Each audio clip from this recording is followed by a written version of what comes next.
Good morning, sir. Can you see and hear us? Yes, I can.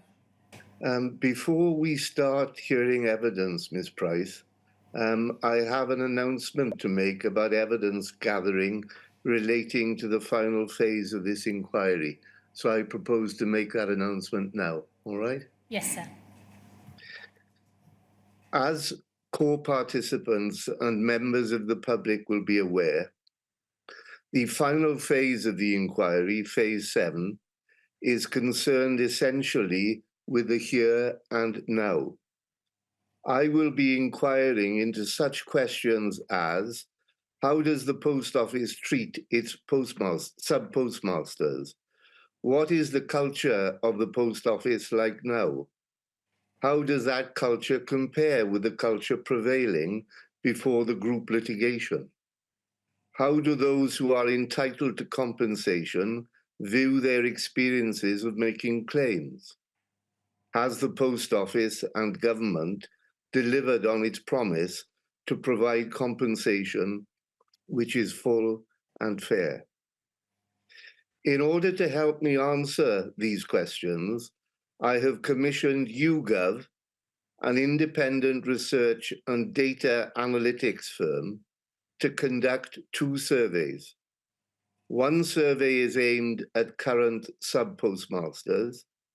The second survey is for those who have applied for compensation under the Horizon Shortfall Scheme. I want to hear from all of those persons to whom these surveys will be sent. As people with direct experience of the topics covered by the surveys, they are best placed to provide me with invaluable information about key issues relating to current practices within the post office and how the largest compensation scheme has operated in practice. To current sub-postmasters, let me make one thing clear. I know full well it can be difficult to speak about the challenges you have faced or still face at work or in your claims for compensation. Let me assure you that these surveys are in no way connected to the post office. They are anonymous, and no individual will be identified when the findings are published. Some of the applicants to the Horizon Shortfall Scheme will have negotiated compensation payments with Post Office on a without prejudice basis. I am pleased to be able to report that Post Office has agreed to waive the legal privilege which attaches to such negotiations, specifically for these surveys. This means that those applicants who conducted negotiations on a without prejudice basis can share their experiences when responding to the surveys without fear of repercussions. I want to make public too that Post Office, at the inquiry's request, will shortly be writing to all applicants to the historic shortfall scheme, inviting them to waive their legal privilege in respect of certain information about the scheme.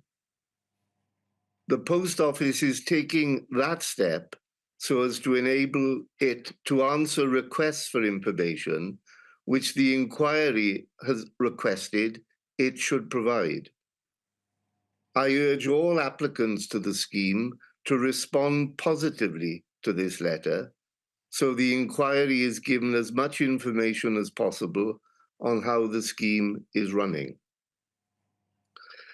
The answers which are provided to the surveys will be treated as formal evidence to the inquiry and they will be analysed by YouGov in a report. Such a report will, I have no doubt, help to make sure valuable lessons can be learned. From this week, some 16,000 people will be contacted directly via email. The surveys can be completed online or over the telephone for those who need reasonable adjustments. If you are both a current sub-postmaster and you applied for compensation under the Horizon Shortfall Scheme, you will receive 2 separate survey links, one for each survey. Let me conclude by saying this. Human stories are at the heart of this inquiry. As will be obvious by now, and as I have said from time to time, I have been deeply affected by the accounts of the hardship and suffering endured by many. I urge all those who are contacted to complete the surveys, and I offer my heartfelt thanks now to all those who take the time and trouble to do so. Thank you, Ms. Price. We can now resume with the evidence on phases 5 and 6. Thank you, sir. Please may we call Sir Stephen Lovegrove. Yes, of course. I do solemnly, sincerely and truly declare and affirm that the evidence I shall give shall be the truth, the whole truth, and nothing but the truth.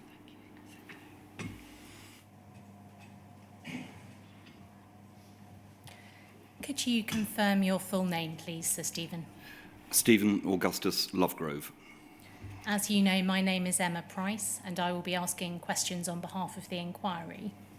Thank you for coming to the inquiry today to assist it with its work, and for providing the detailed witness statement which you have in advance of today. You should have a hard copy of that witness statement on the desk in front of you. Do you have that? I do. It is dated the 14th of June 2024. If you could turn to page 56 of that document, please. Yes. Do you have a copy with a visible signature? I do. Is that signature yours? It is. Are the contents of that statement true to the best of your knowledge and belief? They are. For the purposes of the transcript, the reference for Sir Stephen's statement is WITN 110-10100. Sir Stephen, your witness statement is now in evidence and will be published on the inquiry's website in due course. As such, I will not be asking you about every aspect of that statement, just certain specific issues which are addressed within it. Okay? Understood. I'd like to start, please, with your professional background and the roles you have held which are relevant to the matters being explored by the inquiry. You explain in your statement that upon graduation you worked at a small management consultancy specialising in the media sector, where you remained for around 3 years. Is that right? That's correct. Then from 1993 to 2003, you worked in investment banking at the bank Morgan Grenfell, working in its media team. That's correct. In early 2004, you joined the shareholder executive, working under the then chief executive, Richard Gillingwater. Is that right? That's correct. Given your media experience, you say you initially worked almost entirely with the Department for Media, Culture and Sport. Is that right? That's correct. Then in around 2005, you were asked to become the director responsible for Royal Mail Group and by extension its subsidiary, Post Office Limited. That's correct. Was this the first time you were involved in Royal Mail Group matters? It was. In June 2007, you became the chief executive of the shareholder executive. Yes. But you say at paragraph 7 of your statement that you stayed closely involved with the government's strategy for Royal Mail Group, given you describe as its scale, prominence, and extremely severe commercial problems. That's correct. In particular, you say you helped to establish the Hooper Review in 2007, which ultimately recommended the separation of Post Office Limited from its parent company, Royal Mail Group, in 2008. Yes. You remained chief executive of the shareholder executive until the end of January 2013. Is that right? That's right. In February 2013, you were appointed the Permanent Secretary of the Department of Energy and Climate Change, Yes. a role you performed until April 2016, Yes. when you were appointed Permanent Secretary of the Ministry of Defence. Yeah. Yes. You continued in that role until January 20... Let me just check my dates on that.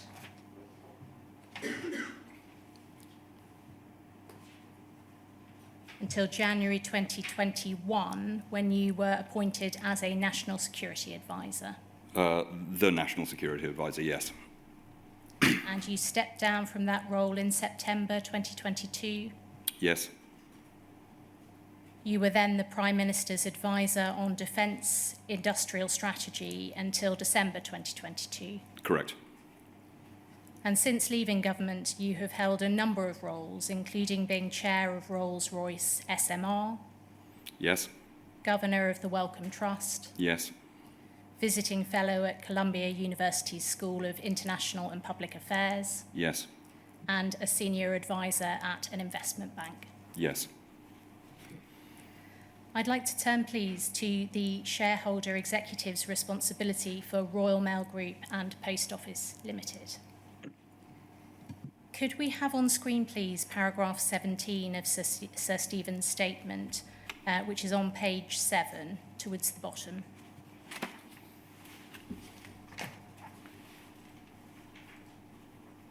You explain the shareholder executive's principal purpose, starting in the penultimate line on this page. And you say SHEX's principal purpose was to ensure that government was an effective and intelligent shareholder, working with the boards and management teams of HMG-owned businesses to ensure that they were being run in a way that was commercially effective, but that was also within the clear confines of the government's policy objectives. In your view, what was required to ensure that the government was an effective and intelligent shareholder? In the first place, there needed to be a clear and well-articulated set of policy objectives for the companies in question. In the second place, there needed to be a clear and well-articulated set of commercial objectives also. And to the extent where that we possibly could, we wanted to ensure that the corporate apparatus and the corporate governance of the assets for which we were responsible as nearly approximated best practice in the private sector as we could as well. And in that regard, a lot of the focus was making sure that the board was properly constituted, it had the right kind of skills on it, that the chair was responsive to the shareholder, and that we kept a constant dialogue with the management of the asset and the directors of the asset, such that we would know what was going on and whether or not government's objectives were being fulfilled. In the context of government-owned assets, did this require a balance between ensuring commercial effectiveness and ensuring that the asset operated within the parameters of government policy objectives? Yes, it did. If there were no policy objectives at all, typically what would happen is that the government would seek to privatise the business. That would often come with a degree of regulation because clearly that's important in many businesses. But if there were no policy objectives that the government had for the business, we didn't think that it was or the government at the time did not think that it was a particularly sensible thing to hold. A good example of that would have been the tote, which was a betting business, which for a variety of historical reasons the government held. There was no reasonable policy objective in the government owning a string of betting shops, and as a result of that, it was sold. You go on at paragraph 18 to say that in pursuit of that objective, the model necessarily adopted by government was that of ALBs, arm's length bodies. Why do you say necessarily there? Because the assets and the companies that fell into the shareholder executive portfolio were typically very complicated and often quite large. And the idea that they would be capable of being managed managed mainly, actually, within central Whitehall would have led to very, very inefficient practices. There were some very specialised businesses in there where the skills to run them and to recruit the right people to perform the assets business would simply not have been able to have been done within central Whitehall. So we would set up or typically there would be an organisation set up at arm's length from government in order to be able to recruit the right people to do that, and often to have certain types of pay freedoms which would allow for private sector executives to be attracted to work for these assets in the national interest. Could we go, please, to paragraph 23 of the statement, that is page 10. And in this paragraph, you describe Post Office Limited's social role, and you say this: POL was an unusual organisation in that it clearly had its own status and identity as an ALB, but was a wholly owned subsidiary of another ALB, RMG. As an ALB, POL had a vital social role in maintaining branches in remote and rural locations, providing government services as well as postal services, and playing an important role in financial inclusiveness. The network would always require significant subsidy if it were to be maintained at the size government policy dictated. However, significant elements of POL were commercial, including the financial services that it offered and the retail element of most post offices. As a company, it was best run by professional executives with relevant commercial experience, allied to a clear understanding of the social role the post office was expected to play. Was the maintenance of Post Office Limited's social role a government policy objective? Yes, it was. Put simply, was it the case that even if it did not make financial sense to keep post office branches open in rural areas, the social value of doing so justified that? That is definitely the case, and there was at least one very wide public consultation on the size of the post office network, which happened while I was at the shareholder executive, to ascertain the exact size of that network. And I should say it required a government subsidy to keep the network at the size that government policy dictated.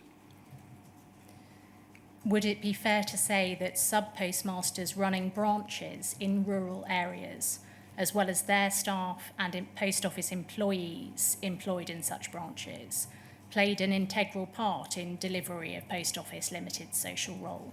Yes, it certainly would. In other words, the social role was not possible without people willing to run and staff the post office branches across the country. Correct.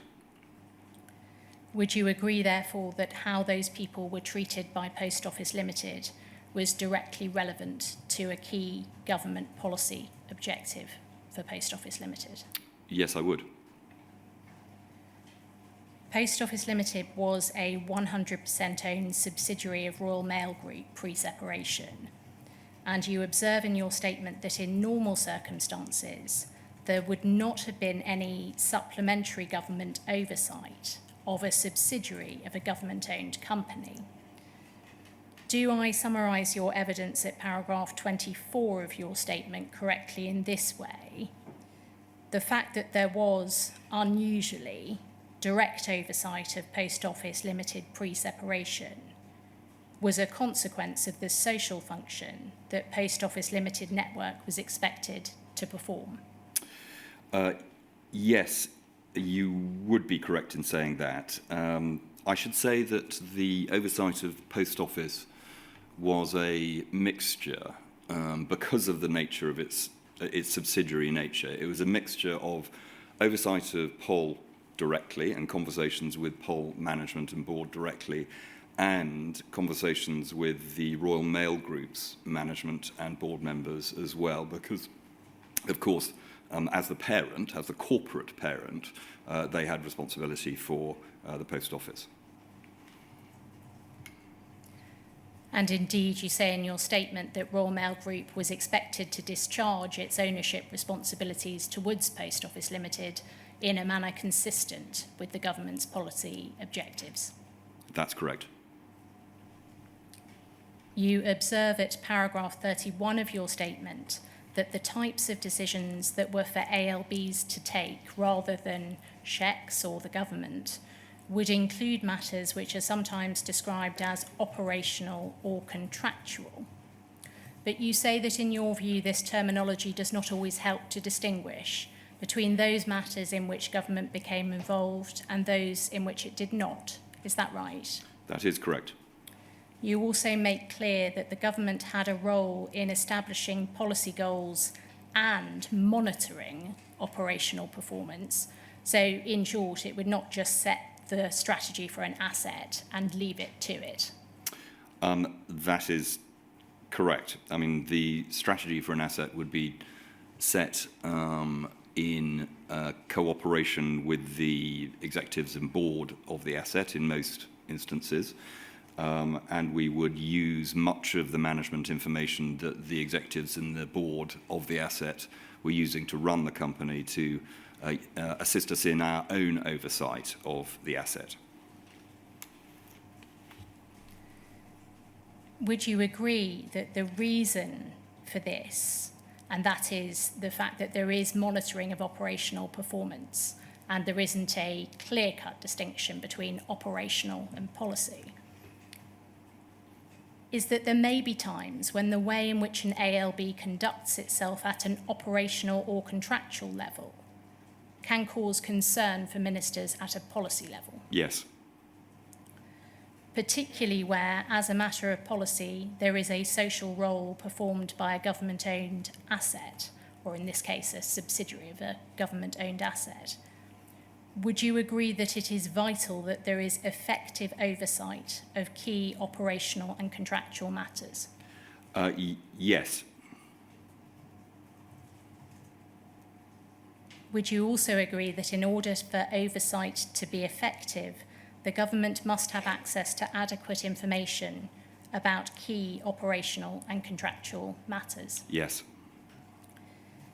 In particular, it was important, wasn't it, that operational or contractual matters which gave rise to risk were identified and monitored at every level of the governance structure? Yes. So those levels being the Post Office Limited executive level, the Post Office Limited board level, the SHEX level, and the government departmental level. All of those, although you miss out the Royal Mail Group in that, you would have expected risks and operational performance measures to be for Pol to have been included in the Royal Mail risk registers and management packs as well. Indeed. Can you help at all with what, if any, training was given to SHEX employees about the circumstances in which operational or contractual matters might be relevant to wider policy or strategic considerations? I'm not sure that in the precise terms in which you talk about it, we had specific training like that. There would certainly be an induction period when a civil servant would find themselves being assigned to a particular asset. They would learn about it, they would learn about the policy objectives, they would learn about the commercial objectives, they would learn about the asset in general, and clearly there were plenty of people in shareholder executive, certainly towards the end, who had experience of helping people through. So it was more of a conversation, really, than a specific programme. Do you believe that SHEX's employees understood that the distinction between operations and strategy or policy was not always clear-cut? Yes. I mean, there was a very fuzzy line between these things sometimes, and there continues to be in every organisation I've ever been involved in. Before we come to the information sharing and risk identification and management mechanisms which were in place for Post Office Limited, I'd like to deal, please, with the question of who held the shareholder role relating to Post Office Limited and who held the policy role relating to Post Office Limited. Could we have on screen, please, paragraph 26 of Sir Stephen's statement? That is page 11. And at the start of paragraph 26, you say this: in general, SHECS would oversee the shareholder function, and usually the department, or another department, if that was where the policy objectives sat, would oversee the policy function, though in some cases this would sit with SHECS instead. Why was the general position as you describe it? The shareholder executive was aiming to bring a distinctive capability to government which did not exist before 2003, 2004, which was that there was a level of commercial, professional expertise in overseeing these assets. So on the whole, what we would try to do would be to look at both the policy function and the commercial function in a way that had not happened before, where civil servants, policy civil servants, would typically really just look at the policy function. That gave quite a lot of latitude to the boards of the ALBs, who were then effectively allowed to run the commercial functions as they saw fit, and it was attempting to redress that kind of balance that for which shareholder executive would be was set up. I mean, on the whole, we wanted policy objectives, though, to be set and discussed with ministers, who ultimately set those policy objectives, by policy officials, because it was not for us to decide, for instance, whether or not the purposes of Channel 4 were going to be met by shareholder executive oversight, or indeed the purposes of the post office size of the network were going to be discharged by a purely commercial approach. So we wanted, on the whole, where we could, to get the policy objectives out of shareholder executive. We weren't always successful with that, and we weren't wholly successful on Royal Mail and Post Office. Is it right that for the whole time you were at the shareholder executive, SHECS held both the shareholder and policy roles relating to Post Office Limited? Yes, it is. Is it right that this was in contrast, as you refer to at paragraph 26 a little further down, to other assets where the policy role may have been with SHECS in the early days, but it transferred to the relevant government department thereafter? That's correct. In the Royal Mail's case, we inherited, when there was a lift and shift effectively of the whole of the Royal Mail and Postal Services team into shareholder executive. Along with that came the team that looked after things such as the requirement for 6-day universal service in the Royal Mail. We felt that gave rise to complications that were difficult to reconcile within shareholder executives, so we moved that back into the main part of the department. As far as you're aware, why did the policy role for Post Office Limited stay within the shareholder executive? I'm afraid I don't really recall at this time, and I wouldn't like to speculate. Actually, I don't quite recall. Clearly, we were thinking that there, in an ideal world, should be a separation between policy and commercial. Otherwise, we wouldn't have done what we did with the Royal Mail. Why we didn't do that with the Post Office at the time, I'm not sure. Could we have on screen, please, UKGI 401339?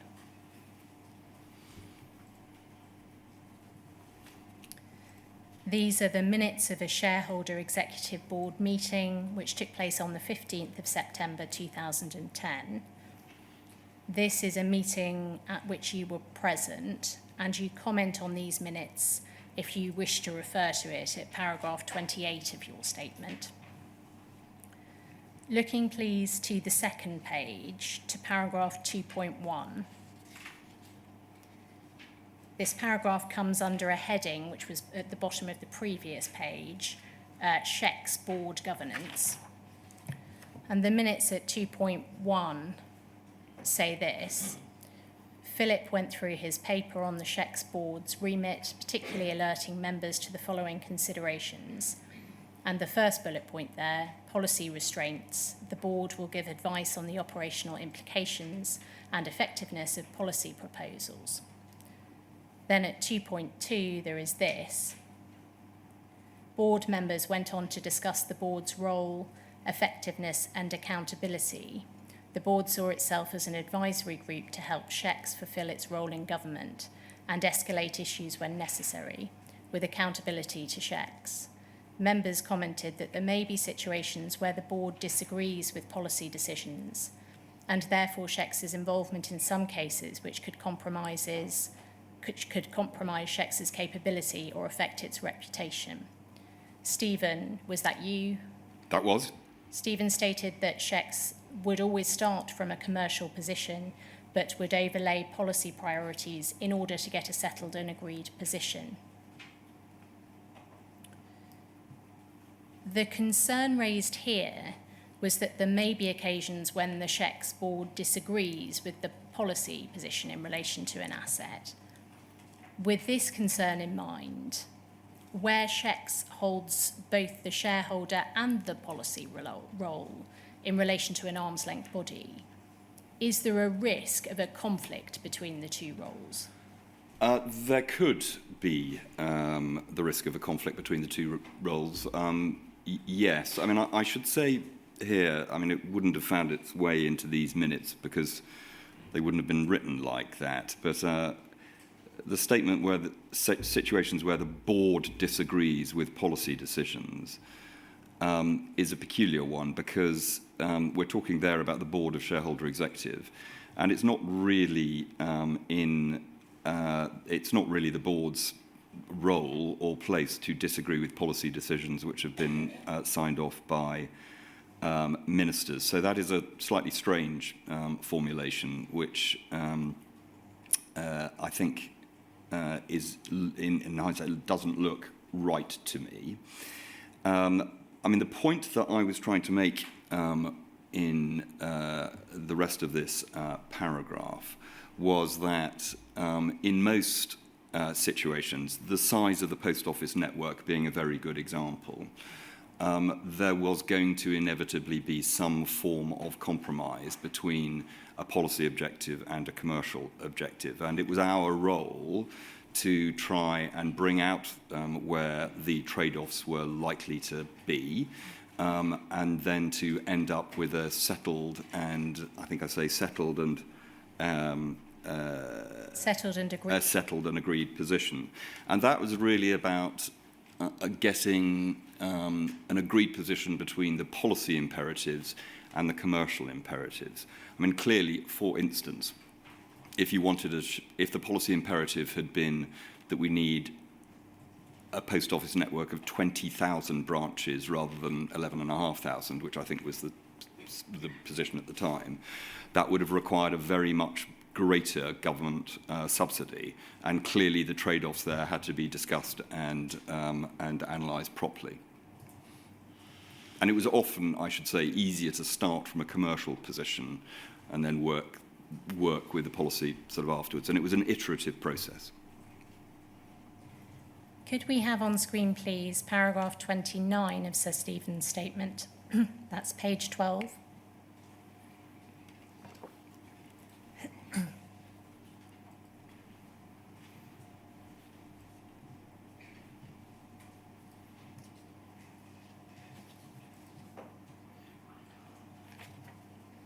And towards the bottom of page 12, please.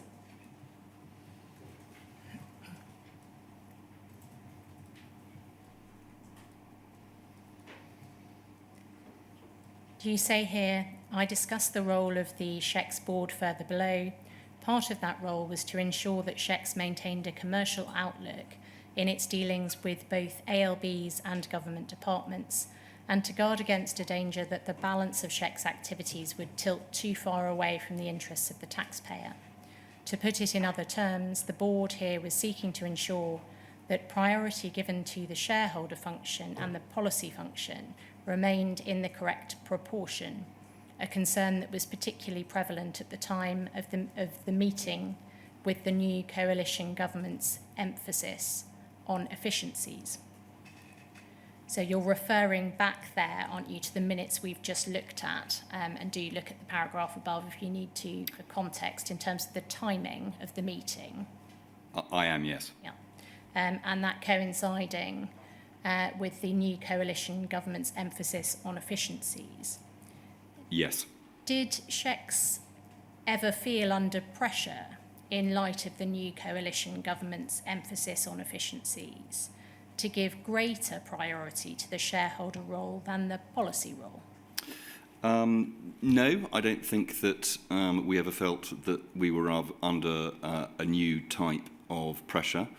There was always, managing public money, for instance, which is one of the core documents that civil servants have to abide by, and accounting officers in particular have to abide by, talks about affordability, for instance. So affordability is always something that civil servants have to think about when they are assessing policy proposals.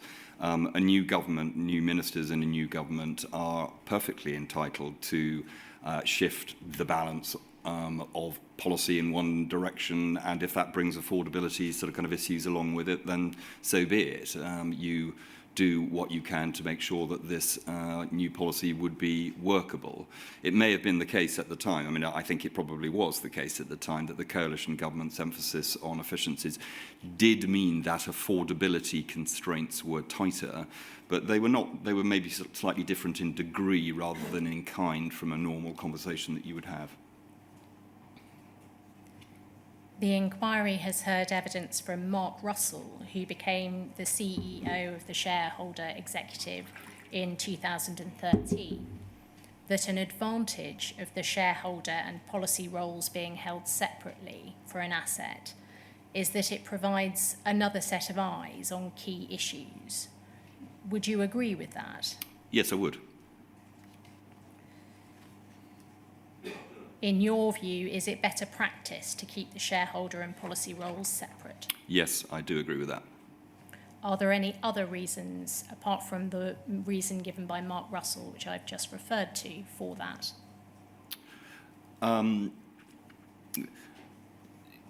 As I've said, reaching a settled and agreed position for a particular asset or a particular policy is going to be a function of negotiation between the various differing, completely legitimate agendas that people bring to bear on it. And in some ways, I think the clarity that is brought to those potentially differing perspectives is enhanced if the teams who are looking at the policy issues as opposed to the commercial issues are separate. I'd like to move, please, to information sharing within the governance structure for Post Office Limited. You say at paragraph 35 of your statement that the board is entitled to expect accurate and full information to be provided to it by the executive team in order to discharge its functions. You are referring to the Post Office Limited board here, is that right? I'm referring actually to the board of any company, whether or not it's privately owned, publicly owned, or a publicly listed company. The board has the principal responsibility for the proper running of the company, and if it is not getting the right kind of information from the executive, then that is a very serious matter. You explain at paragraph 39 of your statement that Her Majesty's government would usually be involved in the appointment of the chairs of assets operating as arm's length bodies and might hold approval rights over other board members. But in general, it would not appoint key executives. Is that right? That is correct. In these circumstances, how did Shecs satisfy itself that the executive was up to the task of and was in fact providing accurate and full information to the Post Office Limited board? The principal role that's not, let me rephrase that. One of the principal roles of the board is to ensure that the executive of the company is properly constituted to be able to effectively run the company. There are lots of bits of corporate governance around that which have evolved over the years and continue to evolve, but basically they go through the Remuneration and Nominations Committee. And appointments of executives are made by the board. Now, we would, as shareholder executive, have wanted to have, if at all possible, participated in the discussions around the executives' appointments.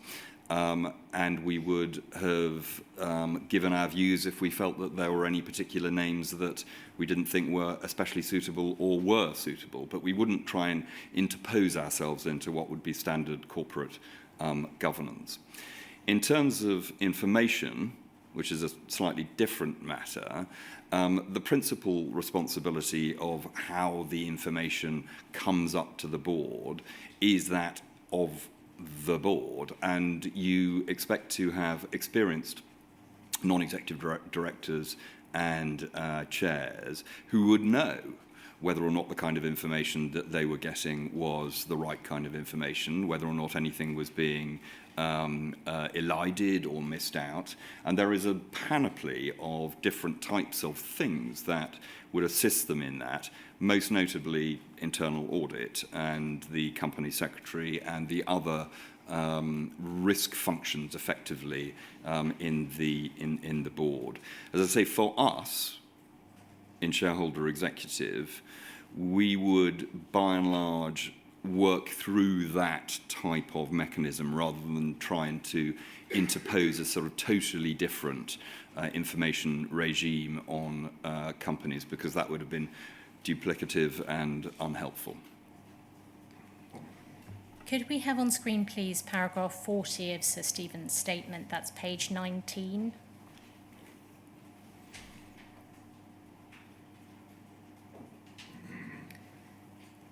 About 4 lines down at paragraph 40, you say this: Shecs and the responsible department had to sustain and manage a close working relationship with the chairs, boards and executive teams of its assets. This was not always easy. At the time when I was chief executive, many senior executive teams were used to a culture in which they had a high degree of autonomy in how they ran the companies, as they had become used to a formerly very hands-off approach adopted by policy officials. They saw the relationship with government as being akin to that between a publicly listed company and an institutional shareholder, not that between a company and its 100% owner, or sometimes seemed to feel that they had been appointed by a Secretary of State to do a job and should be left alone to get on with it. As is discussed below, there was considerable resistance in some ALBs to greater involvement from Shecs, including Royal Mail Group and Post Office Limited, in particular with regard to the appointment of shareholder NEDs, non-executive directors. Starting with the senior executive team at Post Office Limited, when you were the chief executive of Shecs, did you see or were you aware of this resistance to greater involvement from Shecs, leading to the executive team at Post Office Limited being resistant to sharing information about operational and contractual matters with Shecs? I did not. I was aware of that kind of dynamic at the parent, with the Royal Mail Group, but because that was where my focus primarily was. That's not to say that it didn't exist at Pol, but I was not aware of it. Now, in relation to the Post Office Limited board, did you see or were you aware of this resistance to greater involvement from SHECS, leading to the Post Office Limited board being resistant to sharing information about operational and contractual matters with SHECS? Again, I think my answer to that is similar to my answer from the previous one. From the papers that I have seen and have been reminded about, clearly there was a degree of reluctance towards the end of my time at SHECS for Susanna Story to go onto the board as a government non-executive director, and that may have been indicative of the kind of thing that you are talking about. You refer at paragraph 76 of your statement to a submission that you made to the Secretary of State in December 2006. Could we have that on screen, please? It is UKGI 3045962.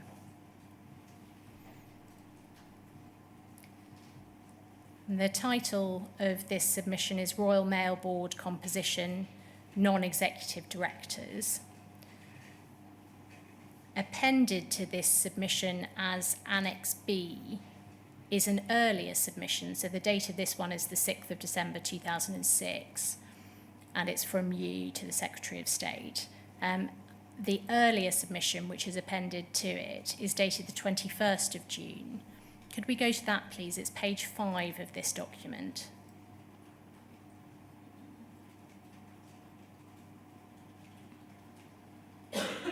And we can see there, tucked underneath your name and role, 21st of June 2006, to the Secretary of State. Going over 2 more pages, please, to page 7. Paragraph 9 of the submission deals with our relationship with the board. This was the Royal Mail Holdings Board, is that right? That's correct. And you say here at paragraph 9, the shareholder-board relationship has been far from ideal. It is expected that there will always be some elements of tension between the two parties, but at various times over the last 3 years, the company has indulged in gaming and has tried to apply pressure on the shareholder without taking due consideration of the fact the shareholder is the government and has to work within certain constraints, albeit that we strive to act as a commercial shareholder. This has manifested itself in the company refusing or being slow in providing information, threats of resignations and insolvency, and the playing out of issues in the media. There has been no shared vision of the ideal profile of members of the board, with difficulties arising over the appointment of Baroness Prosser and the need for at least one board member to have regulatory experience. There has also been poor consultation over key executive appointments in letters, Post Office Limited, and the finance function. In a word, trust is missing from the relationship. Focusing first on the reference to the company indulging in gaming and trying to apply pressure on the shareholder, what did you mean by gaming in this context? Well, I give a couple of examples later on, possibly being slow to provide information, using the media to get a particular point of view across, which would have been better shared privately, generally not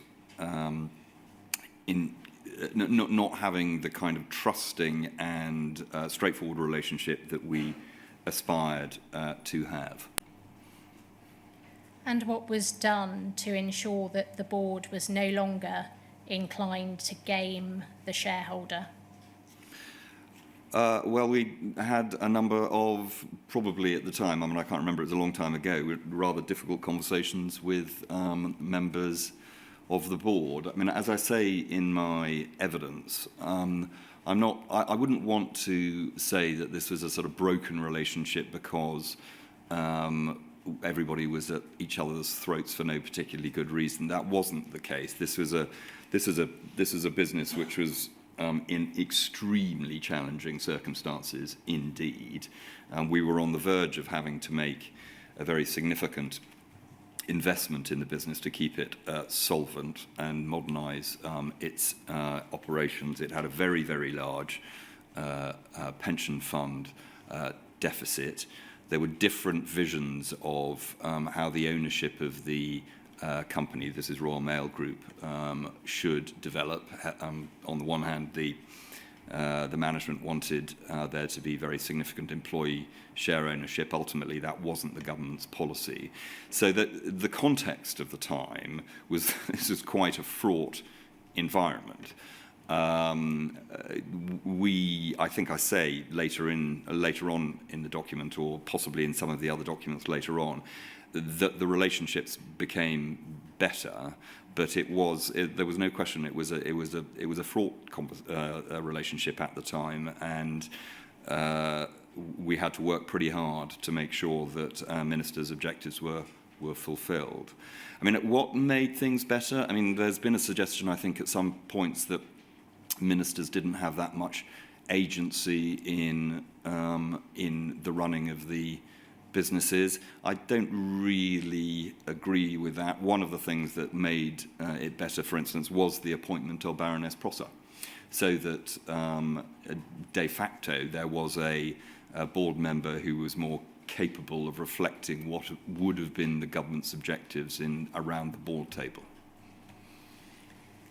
Thinking in particular of the reference in this paragraph to resentment manifesting itself in the company refusing or being slow in providing information, do you consider that there was a cultural resistance in Royal Mail Group to the shareholder having access to potentially sensitive commercial information? I think that would be a fair characterisation, yes. Although, I should say again, this is the Royal Mail I am referring to here rather than Post Office. Indeed. That document can come down now, thank you. You say at paragraph 69 of your statement that Royal Mail Group's culture of independence carried over into Post Office Limited, and you cite the example of resistance of the chair of the Post Office Limited board to the appointment of a shareholder non-executive director. And you say that that continued well into 2011 when plans for separation were being finalised. To what do you attribute Post Office Limited's resistance to the appointment of a shareholder non-executive director? I think that Alice Perkins was pretty clear about her objections to having a shareholder executive, non-executive director on the board.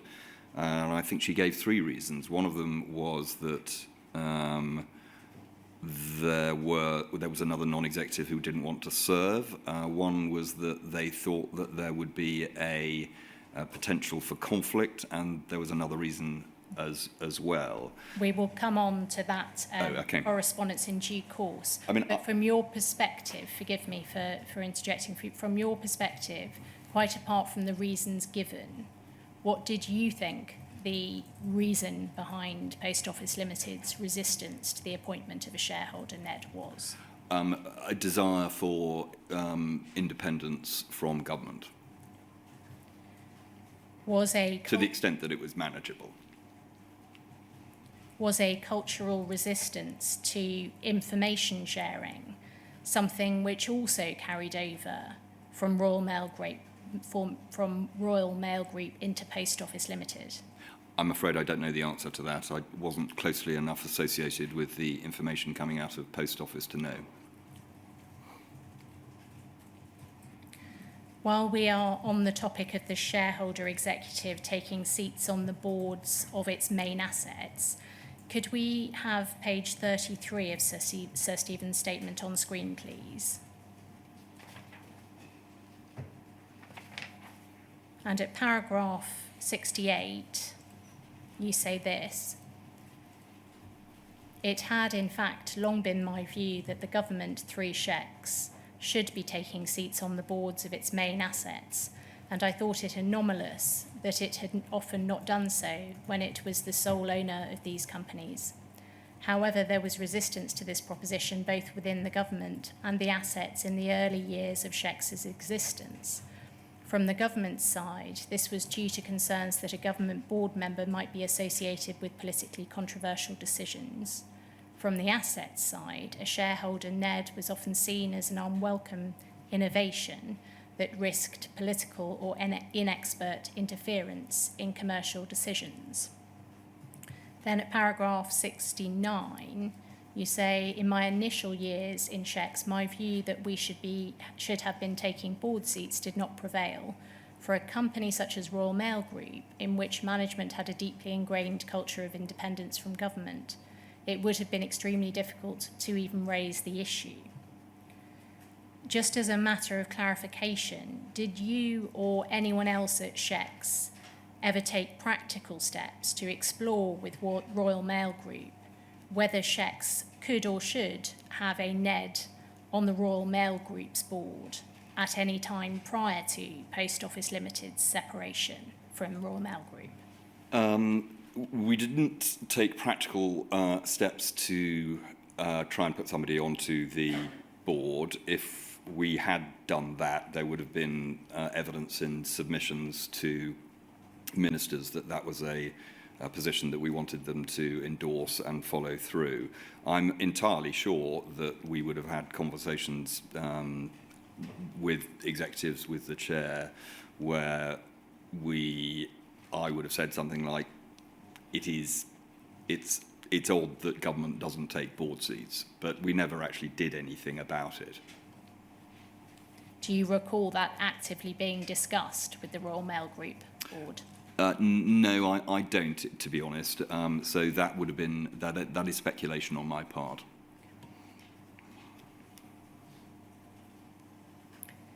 Were any of the reasons you have cited in the remainder of paragraph 69, so namely strong pushback which might become public, destabilisation commercially and politically, and the potential resignation of the chair of the Royal Mail Group board, given to you at the time as reasons for SHECS not to have a NED on the Royal Mail Group's board?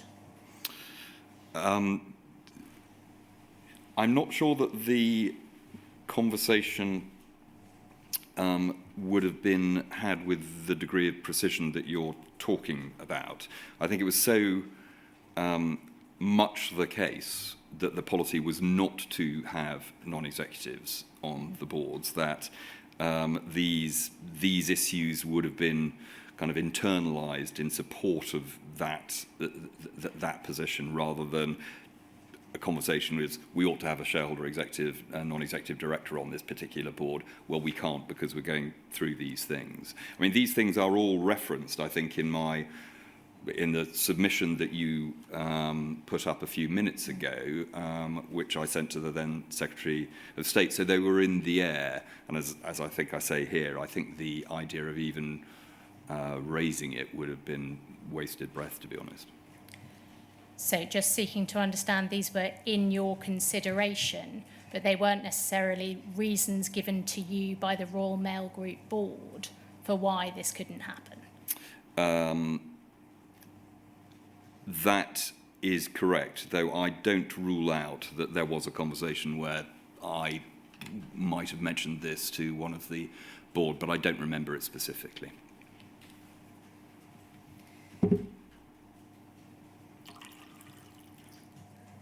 So we are approaching 1 o'clock. I wonder whether we could keep going until 1:15, if that's all right by you, and have a 45-minute lunch, given that we only started at 12 o'clock today. Yep, certainly, yeah. Thank you, sir. Could we have on screen, please, UKGI 30173955? This is the April 2008 SHECS quarterly report.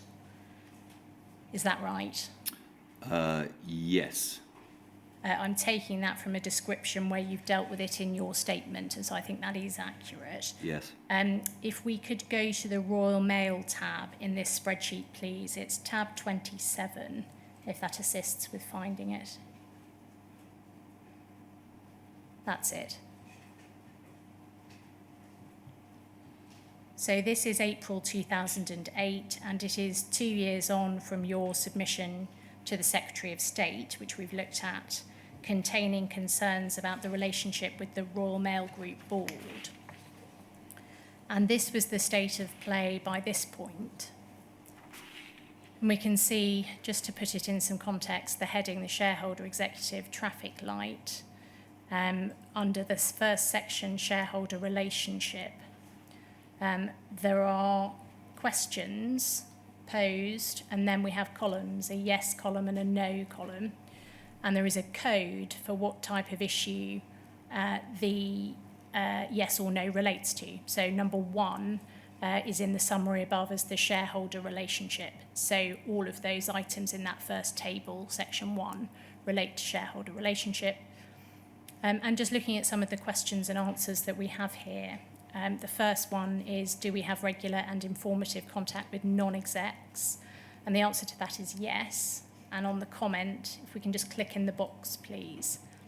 We can't see the full text in the box, but if we look above to the bar at the top, where the formula bar, if I'm using the right terminology, where the cursor is, we see annual plus frequest ad hoc, new programme of meetings now commencing.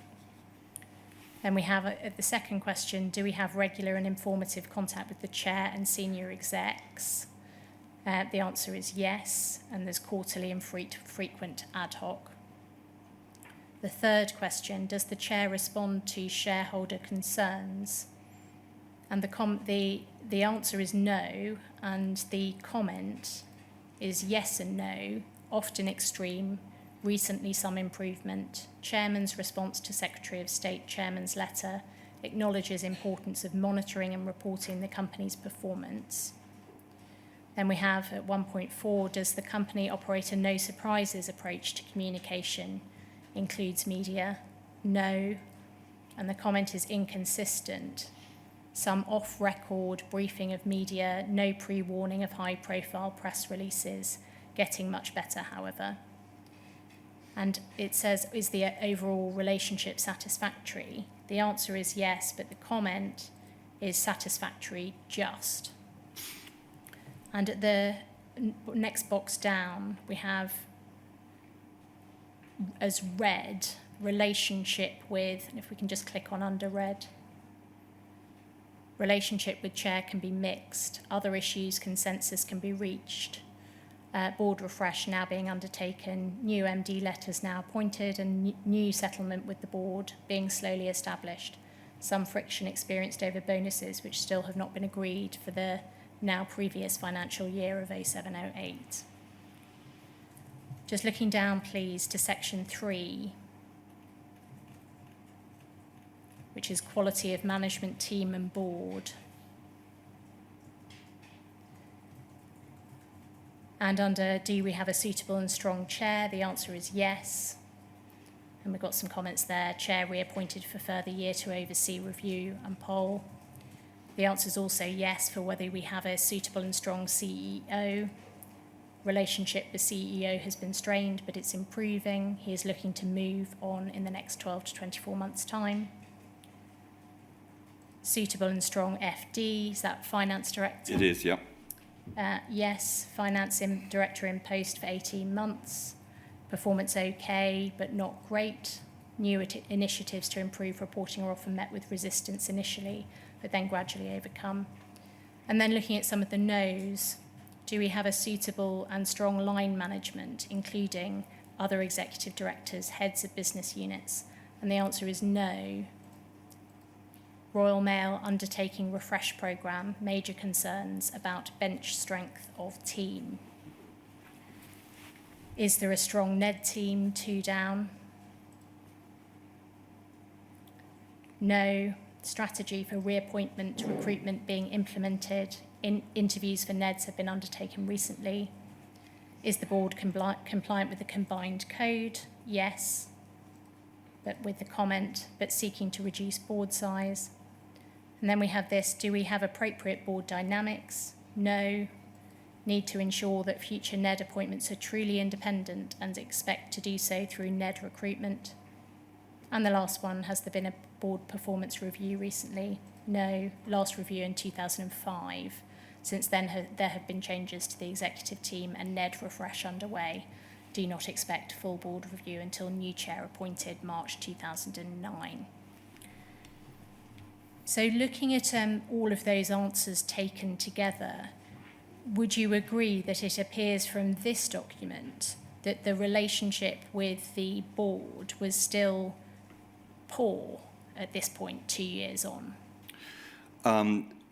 It's certainly problematic. I wouldn't remotely want to deny that. I think it shows some signs of improvement from my earlier submission, where I described the general atmospherics around this relationship, but it is absolutely clear from this that we had not been completely successful in resetting the relationship. What was preventing improvement, or at least making it slow? It is difficult to make these kinds of improvements if the chair and the board have set their face against some of them. If, for instance, as I think I said in the earlier submission, the chair does not want to do a board review, then it is very difficult to do a board review.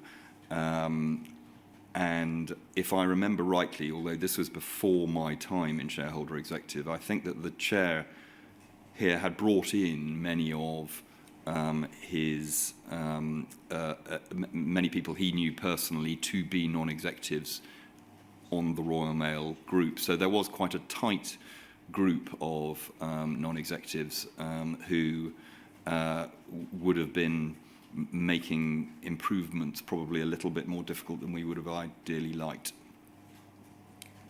Were there at this point still concerns that insufficient information was being shared with SHECS?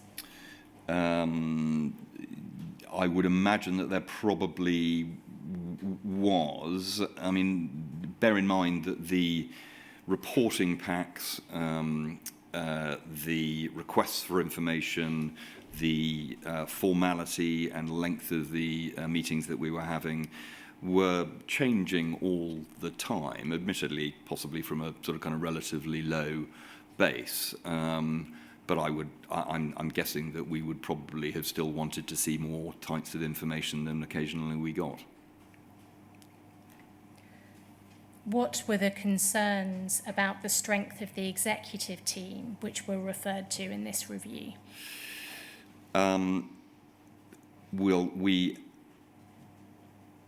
We clearly felt that we had a strong CEO, although these yes-no binary judgments are indeed just that, rather binary.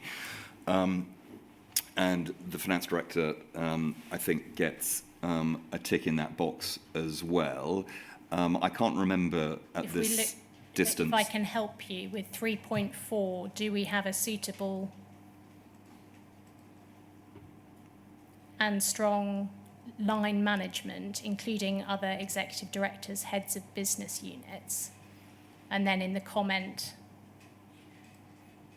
major concerns about bench strength of team. It was that specifically that I was referring to. So I don't remember in any great detail, but clearly this was a comment which was recognised by the chief executive in the main, who was obviously undertaking an exercise to improve the quality of his executive team. There were stated to be concerns about the independence of the non-executive directors on the board. Is that linked to what you've just told us about who had been selected and how? Yes, I think it was, and I think it goes to the point here about needing to ensure that future non-executive director appointments are properly independent as opposed to anything else. That document can come down now, thank you.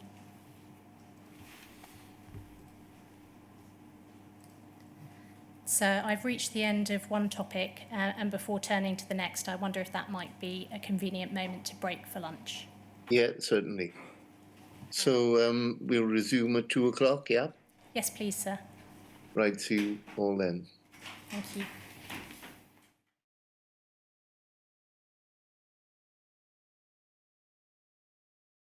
Good afternoon, sir. Good afternoon.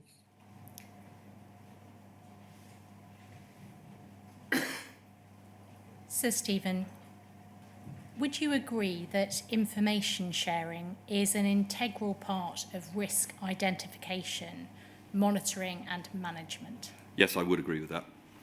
You deal directly with the link between the two at paragraph 52 of your statement. Could we have that on screen, please? It is page 26.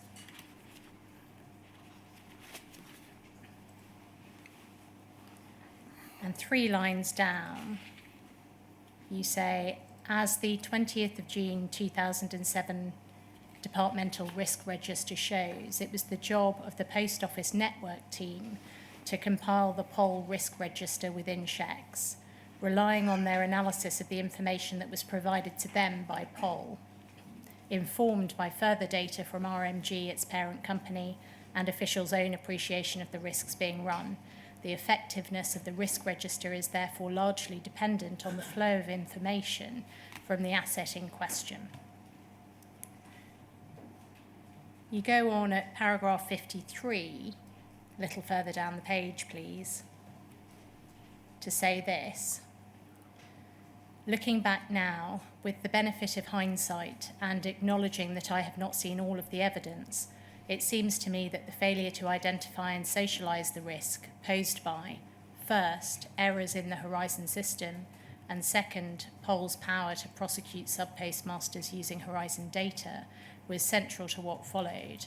This is so both in terms of the initial wrongful prosecutions and the subsequent delay in acknowledgement and rectification. Those 2 risks should have appeared on the risk registers of, in ascending order, Post Office Limited, Royal Mail, Checks, and the department. The implication here by reference to ascending order, and taken with your comments in the previous paragraph, is that you attribute the failure to identify and socialise those 2 risks primarily to inadequate information flow from Post Office Limited. Is that right? I think it is right. I think it's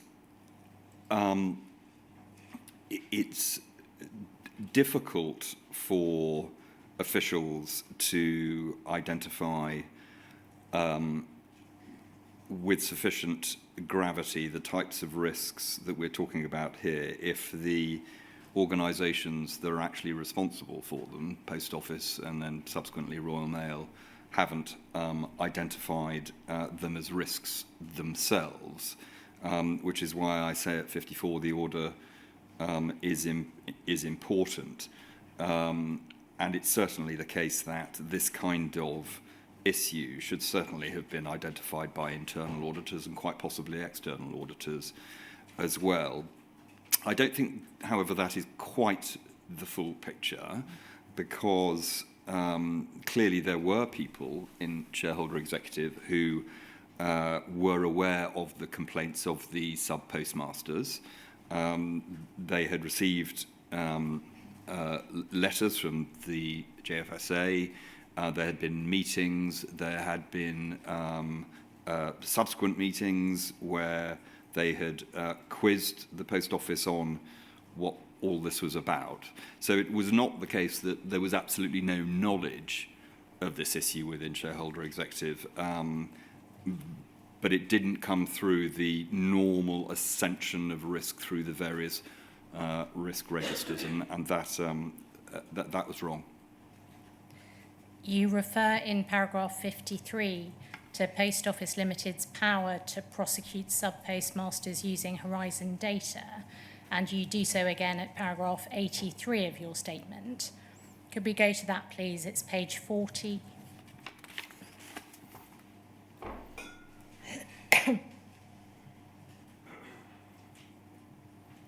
And you say neither this team nor anybody else in Shecs was in any way in charge of the conduct of prosecutions by RMG prior to separation or Post Office Limited after it.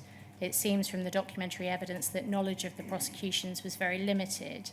I was not personally aware that RMG Pol had the power to conduct prosecutions, nor was it a power that I would in any way have expected a company to have. In fact, Royal Mail Group and later Post Office Limited did not have any special statutory power to bring prosecutions. It brought private prosecutions against individuals, something which any ordinary individual or company can do. Were you aware that such private prosecutions were taking place when you were at Shecs? Like any large company, there were going to be instances of crime committed by employees. I mean, I can remember that there was a moment at which in the Royal Mail there was considerable concern about post going missing, stroke being stolen. And I would have expected in the normal course of events that people would have been prosecuted for theft. I mean, it wouldn't have surprised me that on occasion Post Office prosecuted sub-postmasters because they felt that there had been, and could prove and had evidence that there had been some kind of theft. But it wasn't something that I thought about very much at all, to be honest. So the distinction I'm drawing is between the implication in your statement that there is a special, perhaps statutory power for the Post Office in particular to bring such prosecutions, as opposed to private prosecutions which are not brought by the CPS but can be brought by anyone. Do you see that distinction? I do. I am. My knowledge of the law is limited here.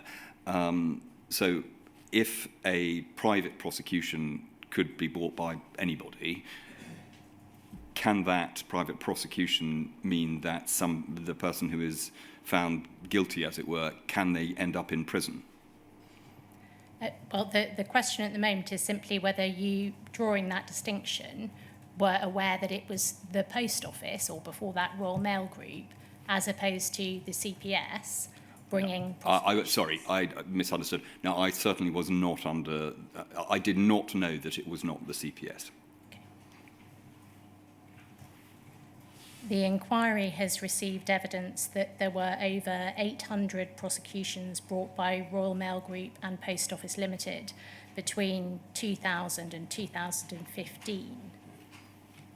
How can it be that the shareholder executive and departmental knowledge of these prosecutions was so limited in the period you were at Shecs? Can you help with that?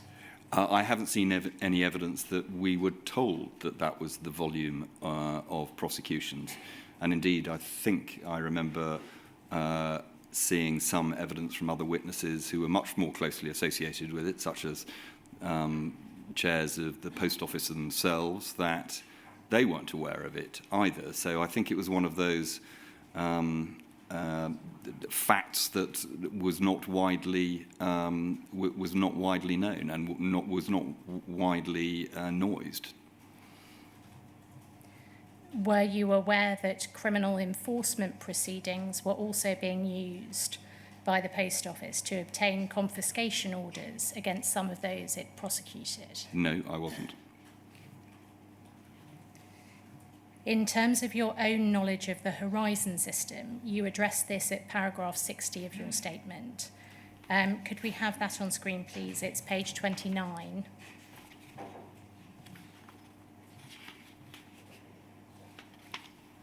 And here you say this: my knowledge of Horizon during the time in which I was involved with Post Office Limited and Royal Mail Group related matters in Shecs was extremely limited.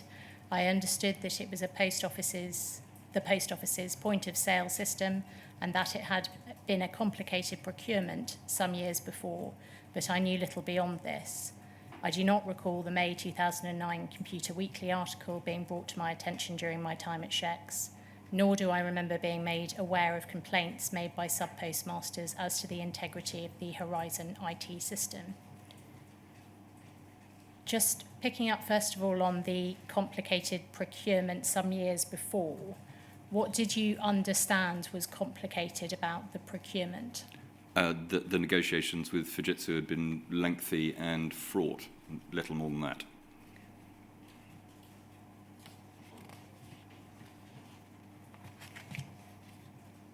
We will come shortly to the submission to Edward Davey from Shecs in October 2010, which addressed claims that endemic flaws in Post Office Limited's Horizon system had resulted in wrongful termination of sub-postmaster contracts and prosecutions for false accounting. But in general terms, can you help with how it came to pass that the chief executive of Shecs was unaware of allegations being made by sub-postmasters about the integrity of Horizon?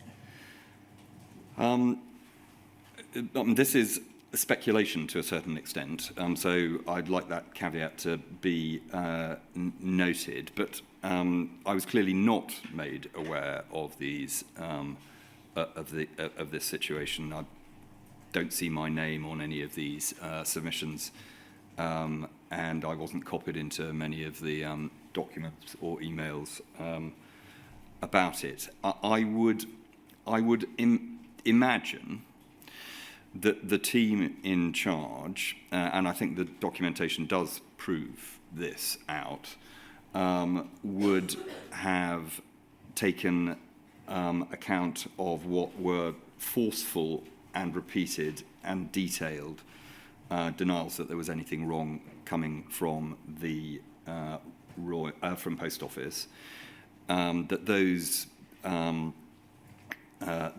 denials were supported in full by the Post Office trade union. There had been meetings with the minister and indeed subsequent ministers as well.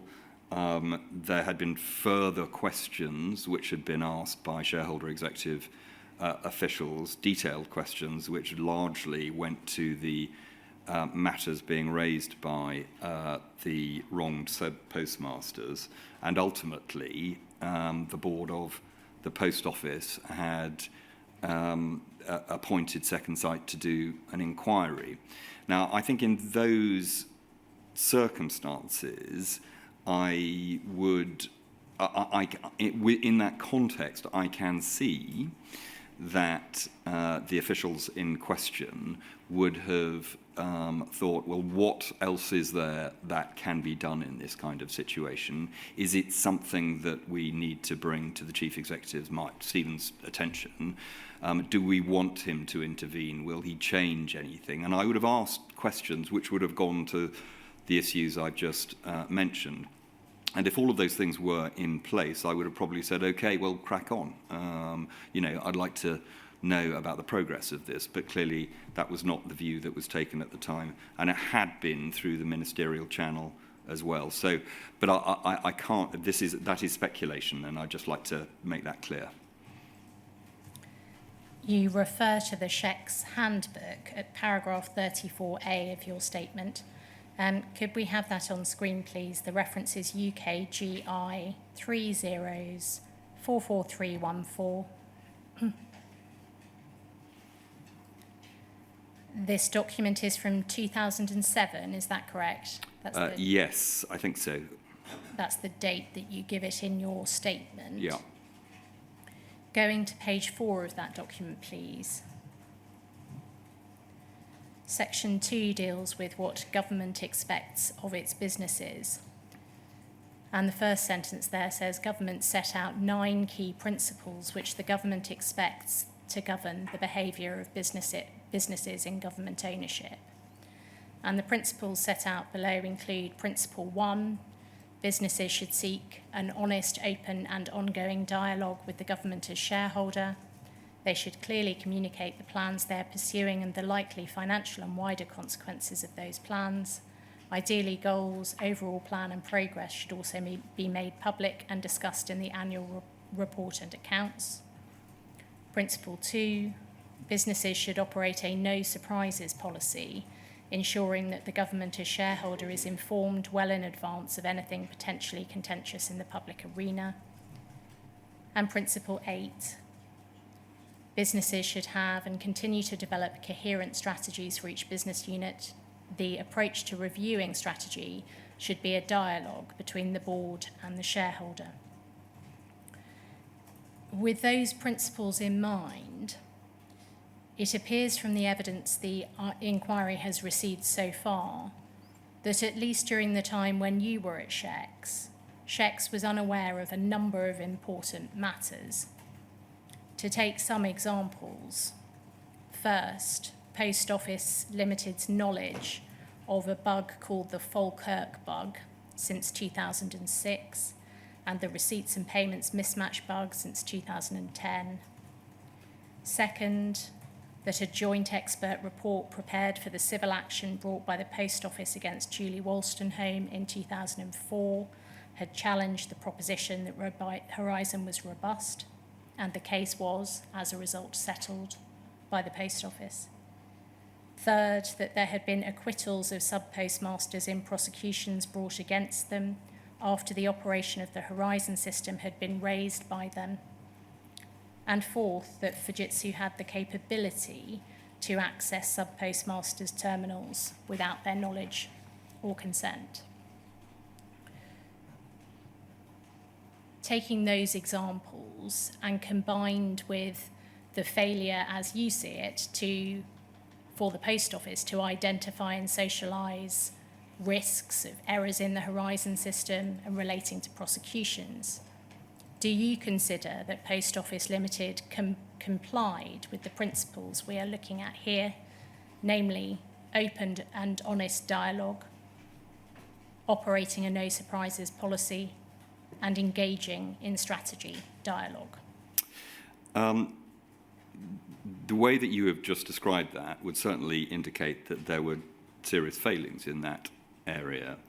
The thing I would say, though, by way of context, is that by and large, the shareholder executive, was engaging less with the executives who are close to the kinds of issues that you are talking about, and more with the board and the senior executives. And it's not clear to me whether or not the senior executives and the board were aware of those issues either. In fact, actually, from what I have seen of the previous evidence, there is a surprising lack of knowledge of some of those kinds of issues at the executive of the Post Office.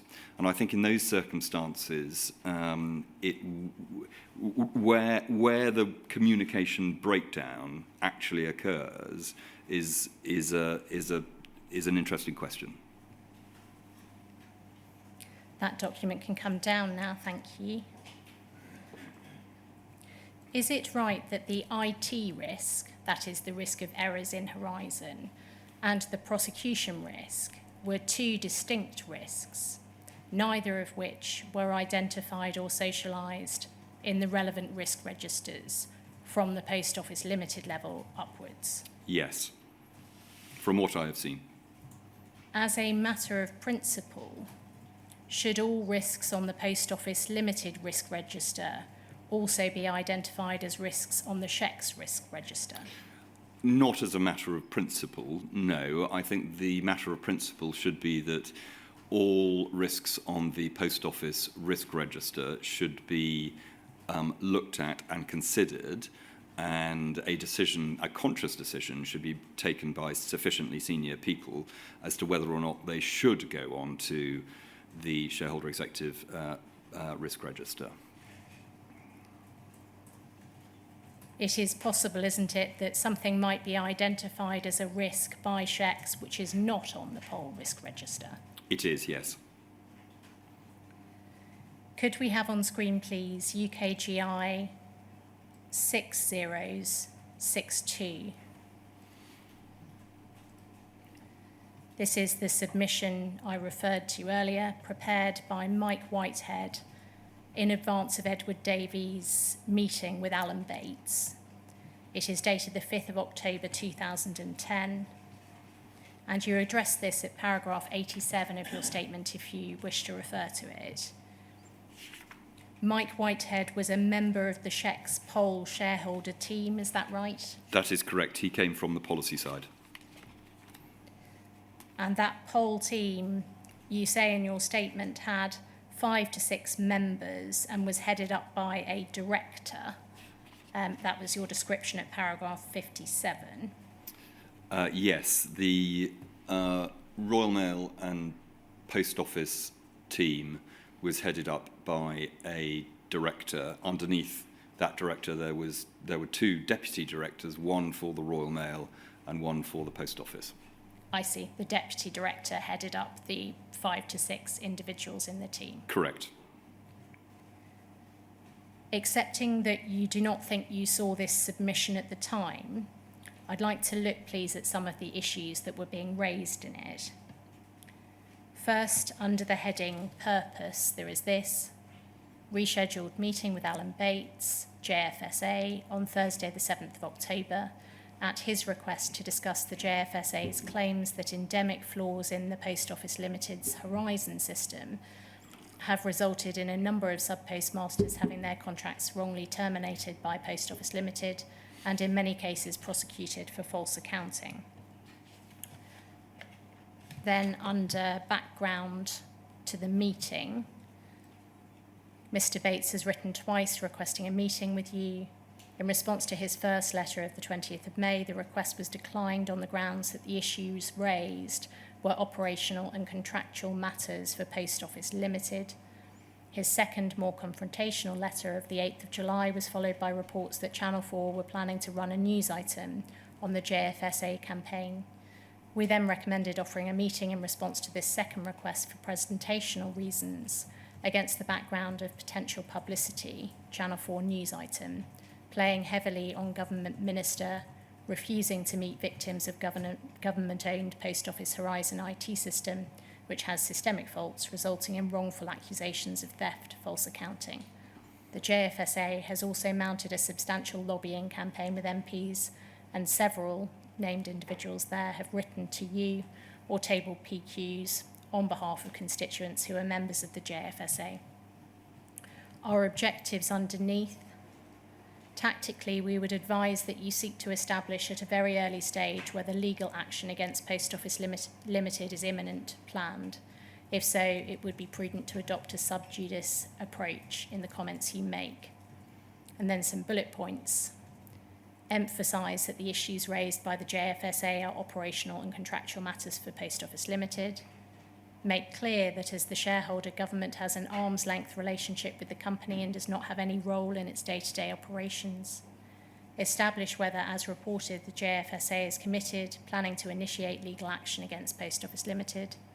If so, note that it will be for the relevant legal process to decide on the JFSA case and that the issues are effectively sub judice. Over the page, please. 2 more bullet points. Demonstrate that you're prepared to hear JFSA's side of the story, but you make clear that you are not in a position to offer substantive comment, and avoid committing to set up an independent external review of Horizon. The JFSA objectives are summarised below there, and they include to press for an independent investigation into the reliability and integrity of the Horizon system, and at the last point, to press for the establishment of a new representative body for sub-postmasters as an alternative to the cosy relationship between Post Office Limited and NFSP. Then, starting about halfway down under the bold font, there are some what seem to be key points. Avoid any commitment to adopting any of the JFSA's objectives in the terms these are set. Substantial changes to sub-postmasters' contracts and the branch operating model are a key element of POL's 2011 to 16 business strategy. An independent review audit of the integrity of Horizon would be expensive and time-consuming. POL's view is that if there were systemic integrity issues as claimed by JFSA, there would have been a higher incidence than is claimed. There would have instances of Crown offices being affected, as well as sub-post offices, as identical system is used. And sub-postmasters are contractually entitled to be accompanied at appeal hearings by NFSP representative or friend. Over the page, please, is a more detailed document. I don't intend to take you through it all because I'm aware you've read this before, but just scrolling down, please, to see what is here. It sets out the Post Office Limited position in relation to the integrity of the Horizon system. And then over the page, please, the Post Office position, scrolling further down, in relation to action taken with sub-postmasters for accounting irregularities. And in relation to the second of these headings, it is explained at the second paragraph under the heading that in certain cases, following consultation with legal advisors, a decision may be made by Post Office Limited to pursue a criminal case. Since 2005, there have been 230 criminal cases that have proceeded to court. Of these, 169 have been found guilty and 18 defendants cautioned. Of the remaining 43, one was found not guilty, but this was nothing to do with any Horizon challenge. 42 cases were not carried forward for a variety of reasons, but there are no suggestions that any of these reasons were related to concerns about Horizon.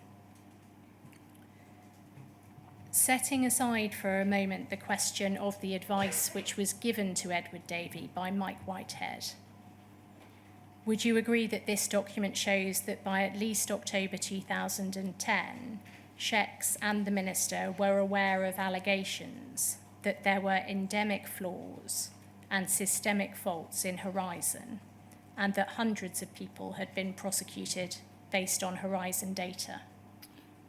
That's undeniable. You say at paragraph 89 of your statement that you believe concerns about the Horizon system were not escalated onto the Shecs risk register entry for Post Office Limited prior to separation or during your tenure as Chief Executive. And at paragraph 106, you acknowledge that it would clearly have been vastly preferable if Horizon and POL's prosecutorial function had appeared on internal risk registers in Shecs.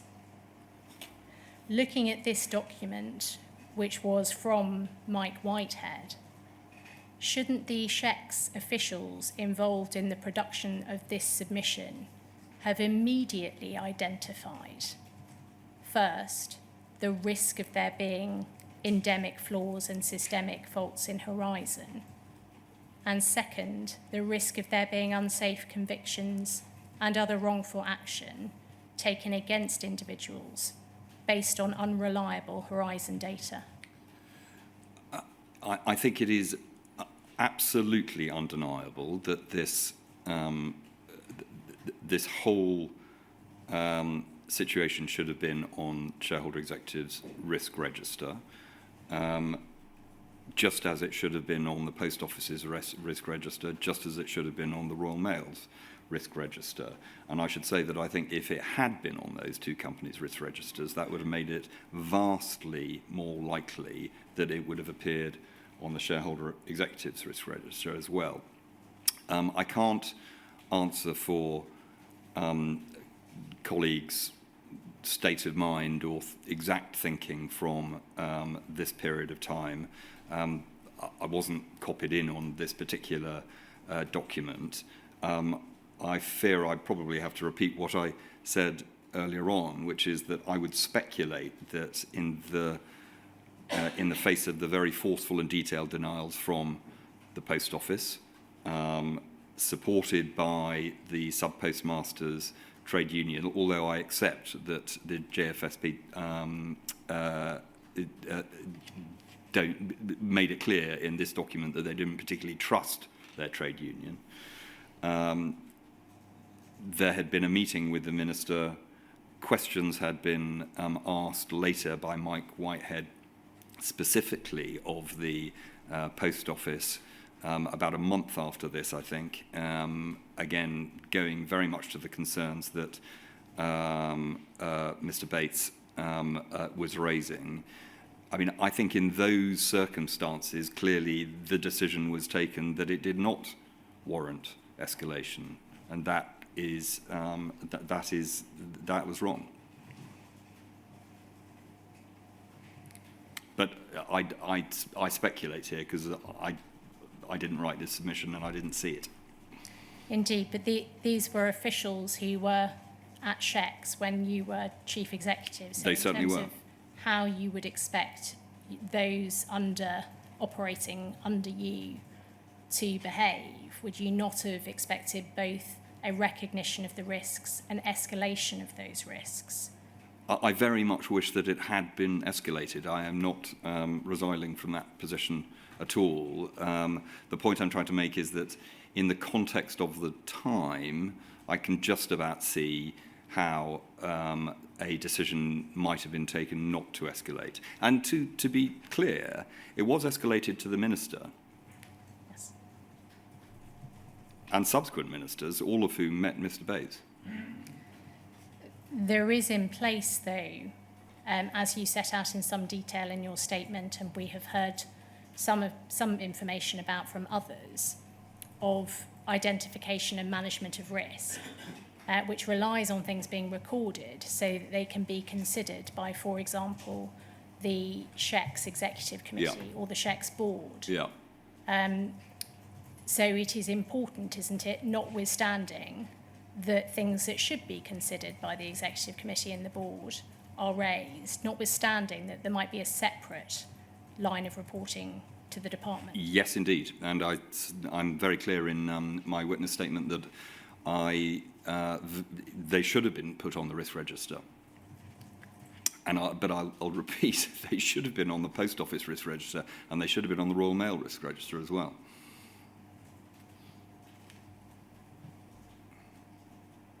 That document can come down now, thank you. At paragraphs 57 to 59 of your statement, you explain that separate teams at Shecs dealt with Post Office Limited and Royal Mail Group policy issues, respectively. Do you think that this may have inhibited effective flows of information and oversight of Post Office Limited? I've given this matter some thought and reflect on it at the end of my statement. I think, honestly, the answer is, it's clearly unknowable. Honestly, I think no, though. The fact that there were policy officials in the Post Office team, as well as it were, commercial officials in the Post Office team, once the information had come into shareholder executive, I don't think that the fact that they were in the same team sort of inhibited a flow of information. I think the issue about separating those two functions is more about being clear where the perspectives are. Were there any checks in place within Shecs to control or govern the flow of information coming through from assets and throughout Shecs? Yes. I mean, each quarterly review and then annual review had a set, and they weren't exactly the same, there wasn't complete commonality, but there were a set of expectations about the kinds of the bits of information that the companies and the assets were meant to provide. And there would be questions asked if that information was not being provided. I mean, I think we've seen from earlier evidence that certainly in the early days of shareholder executive, sometimes it was difficult to get that kind of information from the assets in question. But we knew in the large part, and certainly as we went through, as time went on, what we wanted to know, and we were perfectly happy to ask for it. You say at paragraph 87 of your statement that you are confident that Mr. Whitehead would have presented the Minister with an accurate representation of the facts as he understood them, and that's a reference back to his submission to Mr. Davey. And you address this further at paragraph 88 of your statement. Could we have that on screen, please? It's page 42.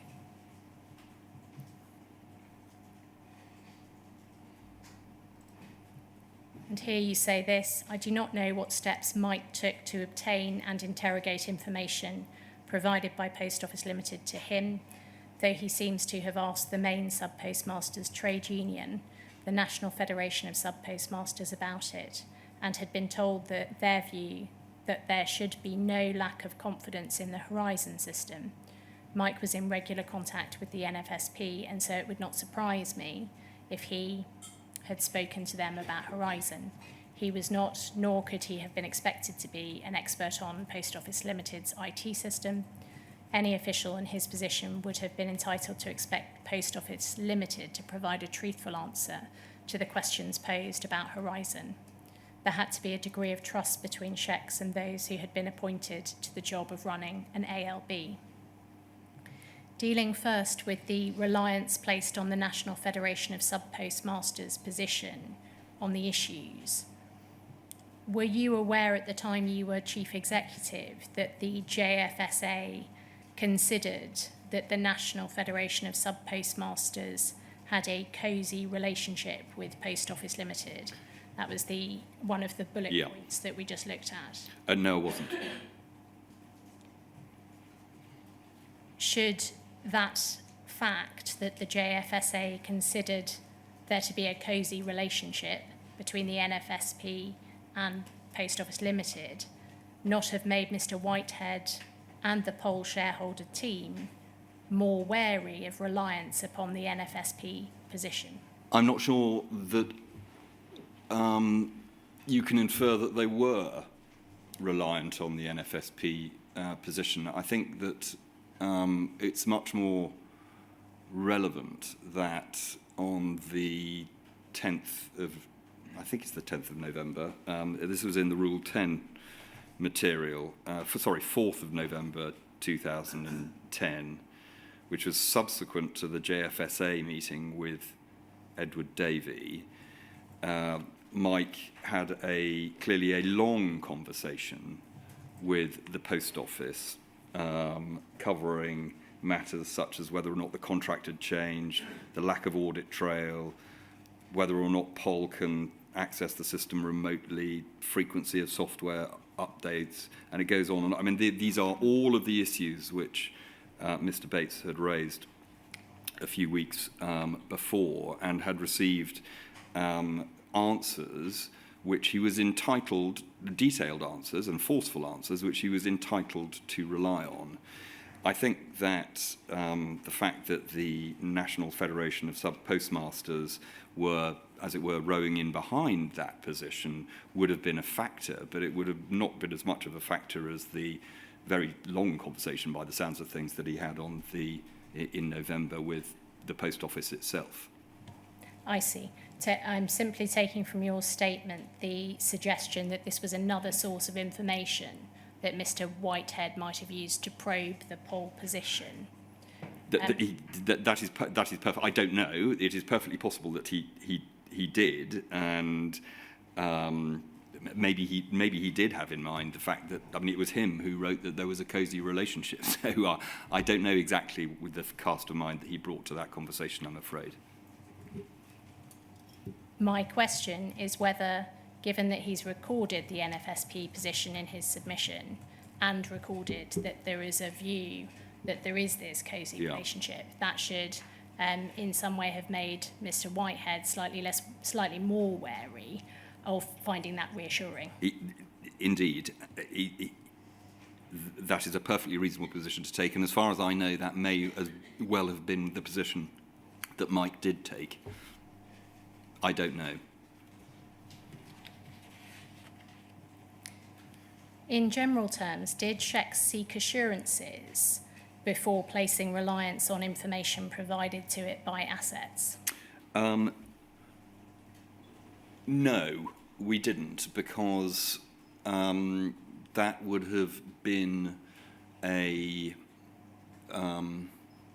admission that we didn't really, if we asked a question, we weren't necessarily expecting an honest, truthful and full answer.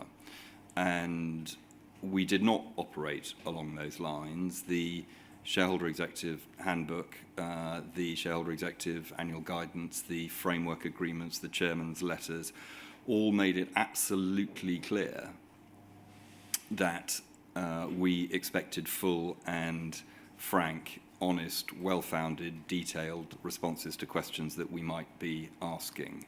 If we had to go through that process every single time that we had communication with an asset, that would have been very, very wearing indeed, as well as wasting a lot of time. That was not the kind of relationship that we sought to develop. That document can come down now, thank you.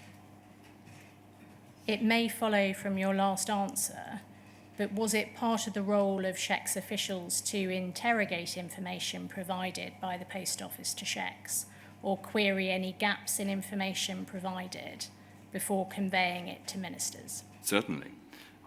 If there was a sense that either information had been unhelpfully presented or misleadingly presented or incompletely presented, then I would certainly have expected shareholder executive colleagues to have pressed and challenged on that. I mean, I used to do that kind of thing all the time myself. So you draw a distinction between seeking assurances when, on the face of it, there's nothing to question, and where there is, on the face of it, something that needs explaining. I think the distinction that I would draw is that we expected, as a matter of course, and made explicit at the beginning of a relationship, that we expected a full and frank and open, honest, straightforward set a relationship with appropriate responses. That does not mean to say that we would always necessarily get that, nor does it mean to say that if we didn't get that, that was necessarily always, we didn't get it because there was a lack of good faith. It might have been just that people misunderstood. So I would have expected a constant dialogue, challenging dialogue, rather in the same way as a board is meant to have a challenging dialogue with the executive to take place. I hope that's clear. In a situation like this, where a submission is summarising an increasing number of people challenging the integrity of the Horizon system, with implications for prosecutions and other action taken against sub-postmasters, wasn't there a requirement in those circumstances to be more probing, where there is an increasing body of accounts, that there is something wrong with the system? I think there is evidence that officials were more probing as time went on. Now, I think it's difficult to say that they shouldn't have probed even further, but I think the evidence does show that increasingly questions were being asked, and that went alongside increasingly clearly questions being asked at the poll board as well, ultimately culminating, at least in my tenure, in the appointment of Second Sight to do an independent review. So clearly the questions were becoming more pointed and acute, and clearly there was a response to that. I think it is perfectly open for anybody to say it should have happened quicker.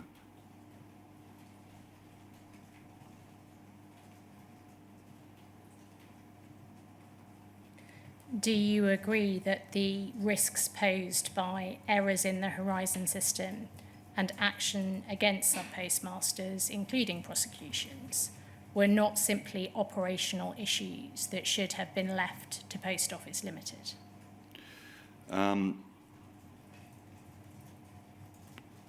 By the time that the volume of those prosecutions and cases had reached a very high level. Yes, I do agree with that. But this is not, again, it's not a completely binary issue. If this had been sort of kind of one or two cases in a 5-year period, then I think I probably would have said, yes, well, this is an operational matter.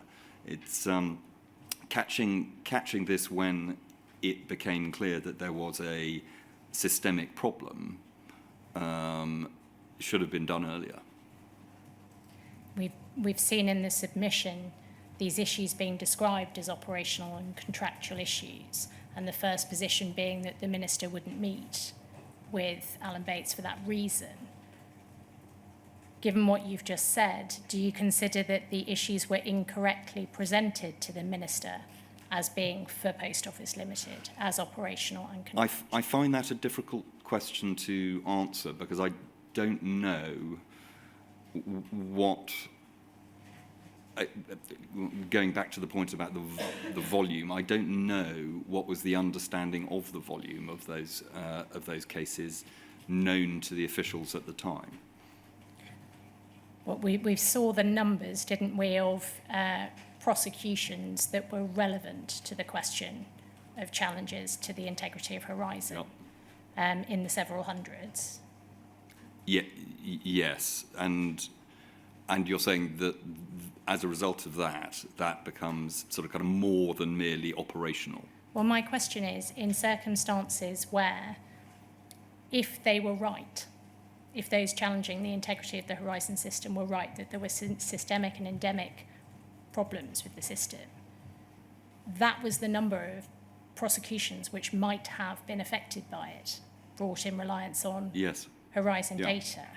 So just looking at the information in the submission alone, wasn't that enough to take it out of the territory of operational and contractual purely for Post Office Limited? I don't know, is the honest answer. I don't know how those numbers compared against the historical record of prosecutions by the Post Office or Royal Mail. I would guess that officials at the time might have taken some degree of comfort from the fact that there had been a process which had been gone through sort of kind of British courts, and there had been a particular answer. So I find it difficult to answer the question very clearly for you because I can't put myself in their shoes. I can imagine some of the things that they might have been thinking, but I can't give you a very definitive answer, I'm afraid.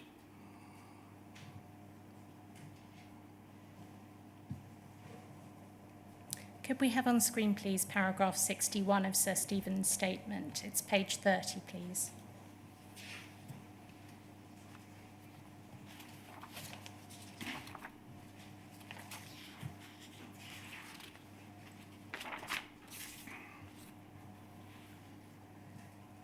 Starting 3 lines down, you say it was also the case that, particularly in respect of the period before separation, reporting on Royal Mail Group and Post Office Limited was heavily focused on financial performance, as reflected in Sheck's reporting for this period, including traffic light analyses and quarterly annual reviews, and Sheck's did not have a representative on the board of Royal Mail Group or Post Office Limited, meaning that risks arising from operational matters were less likely to appear in Sheck's reporting for this period.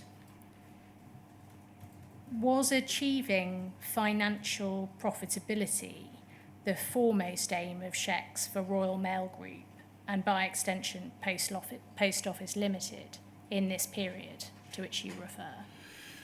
I think it would be fair to say that we were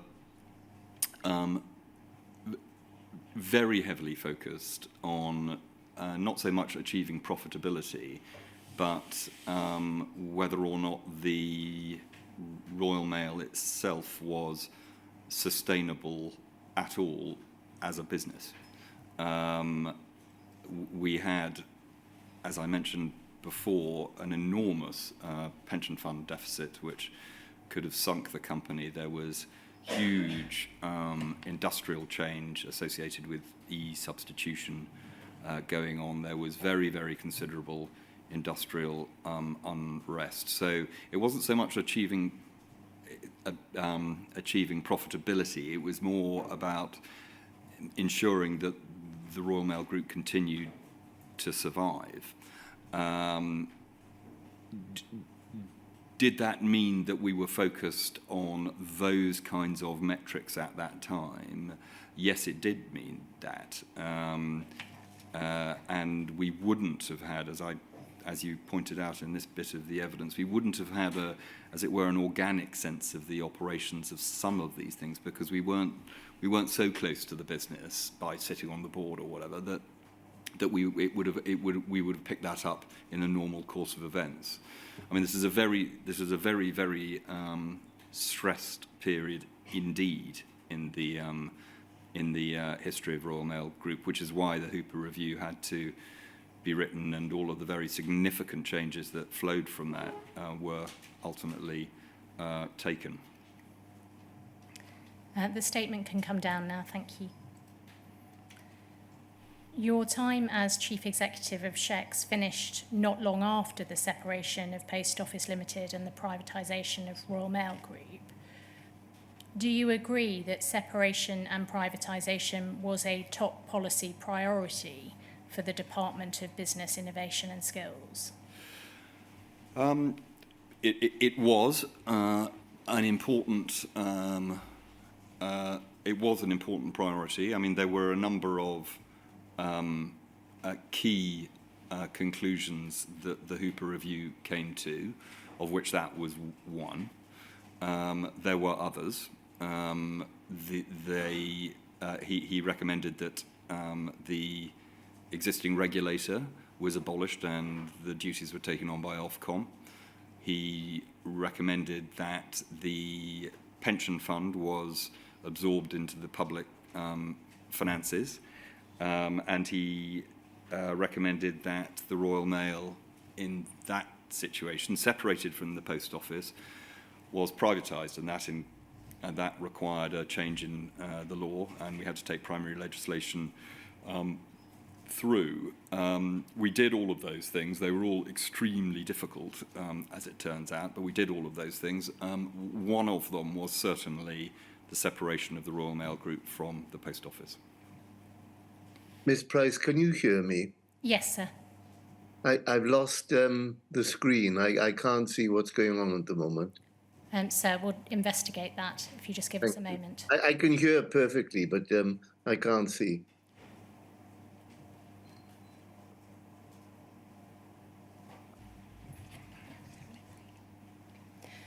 Sir, I'm being told it might be an idea to have a 10-minute break so this can be resolved at this point.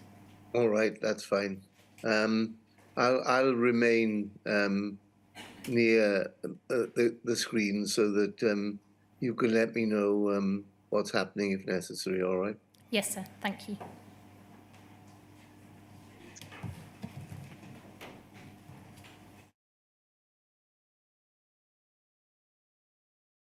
Hello, sir.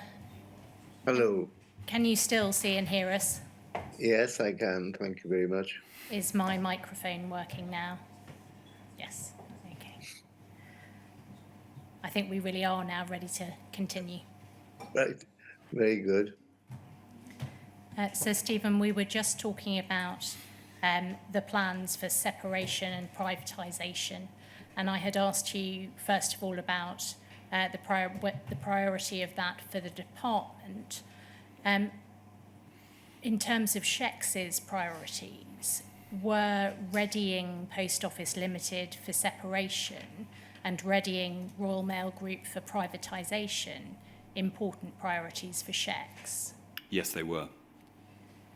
And was that something that the directors of both Royal Mail Group and Post Office Limited would have known? Yes, it is something they would have known. Did you ever get any sense that this influenced the willingness of Royal Mail Group or Post Office Limited to share information with Shecs and the relevant department?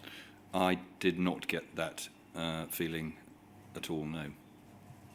In fact, in some ways, quite the opposite, because readying a company, that I'm talking about Royal Mail now, rather than the Post Office, readying a company for a major listing on the London Stock Exchange is an extremely exhaustive process where enormous quantities of data have to be provided to satisfy the lawyers, the accountants, the bankers, you name it. I mean, it's an extremely complicated and exhaustive undertaking. Did you ever get any sense that the plan for separation and privatisation and the importance of that affected the appetite of sheikhs to challenge the Post Office Limited position on Horizon? No, I never encountered that at all. The inquiry has heard evidence relating to Post Office Limited's culture, ethics and conduct. What mechanisms were in place, if any, when you were at sheikhs to enable oversight of those things? And the principal mechanism for that was through our engagement with the chair and the board of the Post Office.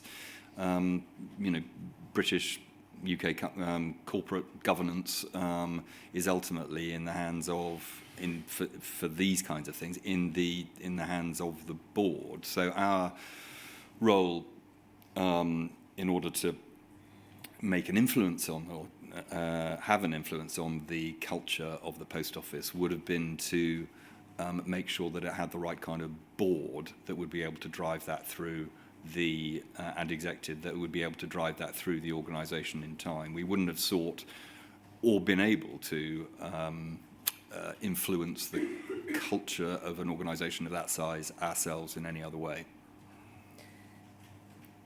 And were concerns about culture, ethics and conduct in relation to Post Office Limited ever raised with you when you were at sheikhs?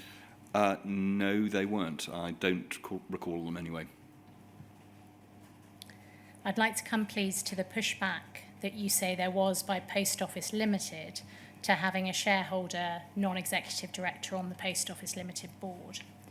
Could we have on screen, please, paragraph 94 of Sir Stephen's statement? It's page 46.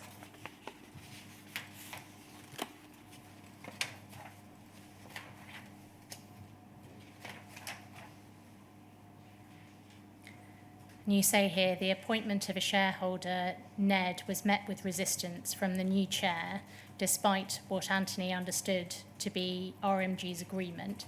So the new chair, is that Alice Perkins? That is. And Anthony, that was Anthony Odgers? Odgers, yes. Odgers, forgive me. A submission from the Sheikhs Post Office network team to Ed Davey, dated the 24th of October 2011, that I've seen while preparing this statement, indicated that Ed Davey and Vince Cable decided in spring 2011 that a shareholder, Ned, would be appointed. However, when Alice Perkins met the Permanent Secretary in September 2011, in the first of a series of meetings she undertook with senior figures in the department, she indicated that she had some concerns.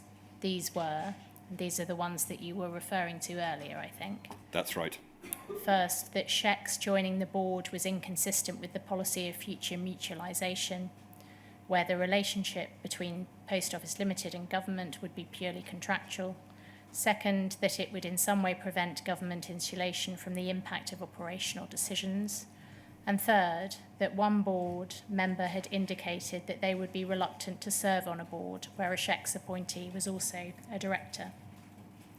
At paragraph 95, you explain that Vince Cable and Edward Davey decided to impose a shareholder, Ned, on Post Office Limited, despite the pushback, and it seems a threat from one Ned to quit the board if it happened. Is it right that, to your mind, the most important reason for having shareholder Neds was that a board seat, or at least an ability to attend board meetings, was likely to be important to understand the business in detail? I think there are a few reasons, actually. One is certainly to understand the business in more detail and to feel, have a better sense of the business as a sort of living organism, as it were, and to be inevitably exposed to different types of information and perspectives than you would if you had not had a board seat.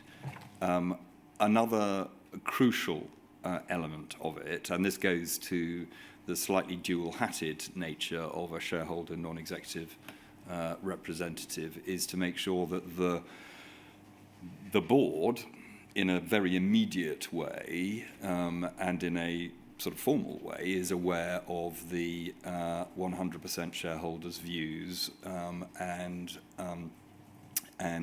objectives for the business. A third, less important to my mind, but a reason, is to improve and deepen the relationships between the board and executives and the shareholder. As I've said at various stages in this statement and has come up on a number of occasions, these relationships do need to they require a degree of trust to work properly, and greater familiarisation with each other enabled that. I should have referred to the other reasons you include at paragraph 67, but in paragraph 67 you describe that first reason, that is, it was likely to be important to understand the business in detail, as being the most important. So in the context of there being other reasons as well, do you still consider it to have been, to your mind, the most important? Yes, though the others are, this is a matter of degree.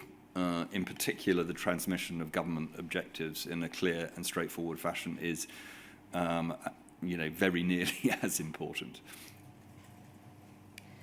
Looking to paragraph 96, please, over the page, about 5 lines down.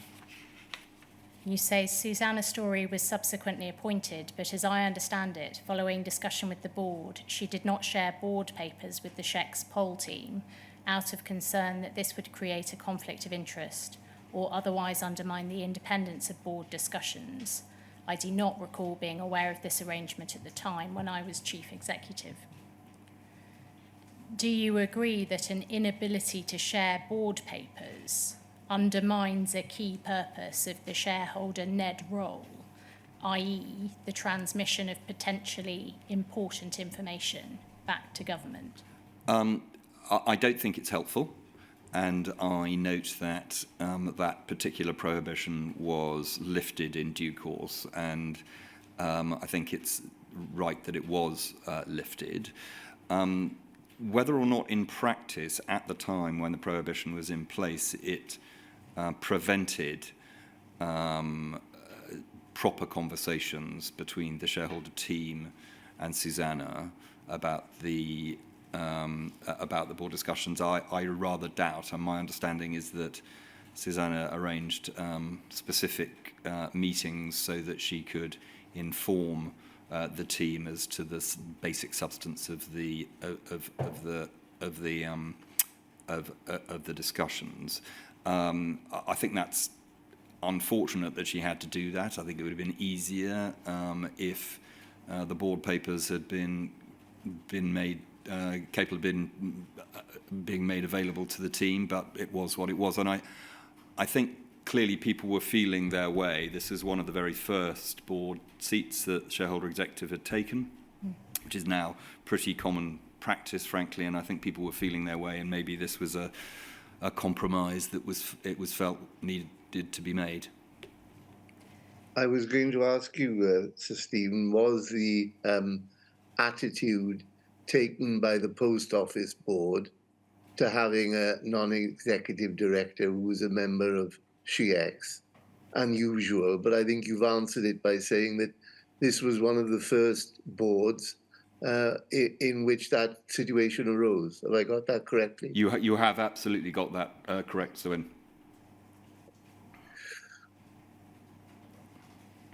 Would you have expected to have been consulted on the decision not to share papers?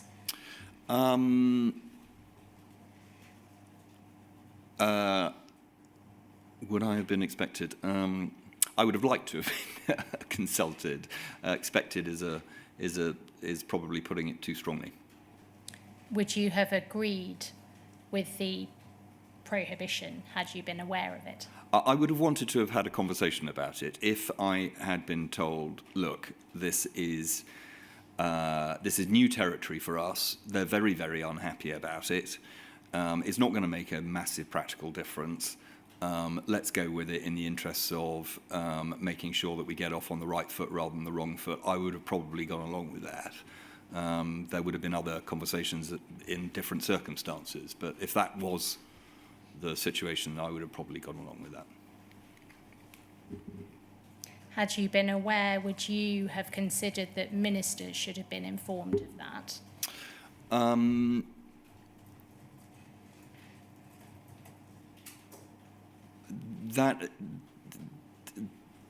That I think would have been a function of the judgment that I would have made as to whether or not the arrangements were capable of being effective, and if I'd thought that they were effective, then I wouldn't have probably have felt that raised them to the level of needing to seek guidance from a minister. If I thought that this was actually genuinely really unhelpful, obstructive behaviour, and it's difficult for me to see from these documents where that line was, if I thought it was really genuinely obstructive behaviour, then I may well have taken that to a minister. Do you find any strength in the argument that sharing board papers with the Sheck's poll team and or the shareholder may have created a conflict of interest? No, I don't actually. The shareholder executive, Ned, was a part of the shareholder executive. By virtue of the fact that he or she was going to have seen those, that conflict, if it was likely to have arisen, would have arisen. Widening the circle of knowledge wouldn't have fundamentally altered that particular principle. The only issue really would have been whether or not there was a concern about the confidentiality of the papers, which I would have hoped nobody would have really taken very seriously, because I take that kind of thing very seriously myself. Do you find any strength in the argument that sharing board papers with the Sheck's poll team and or the shareholder may have undermined the independence of board discussions? No, I don't. That leads you onto a series of questions which you may be about to ask about how one handles conflict in a board. And if it does, then I will stop there. But otherwise, I'll carry on. No, if you can simply explain why you don't find strength in that argument, that would be helpful. It is very, very common practice for shareholders to sit on boards. In fact, it is almost always the case that they do.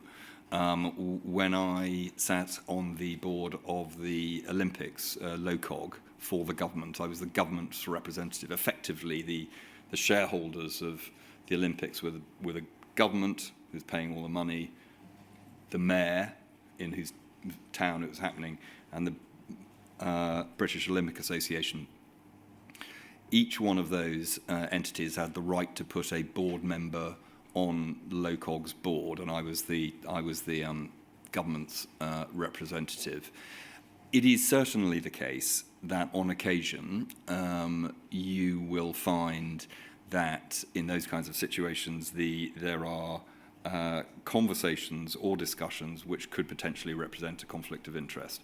In the case of the Olympics, the budgets were going up quite a lot. and the only place where the budget was going to be met from was going to be government, and at that point I would have to take a view as to whether or not I could participate in a discussion or not participate in a discussion. Typically, I would try and stay in the conversation as long as I possibly could because it was important to do so, but there's a moment when it's clear that the interests diverge, and then you would recuse yourself, you would ask not to see the papers relating to it that other board members would see, and you would not attend that discussion. And these are very well trodden paths. I mean, most of the time, conflicts of interest don't raise themselves to that level of materiality, and it is the job of the chair to make sure that they don't, and that the conversations can happen in a sensible way.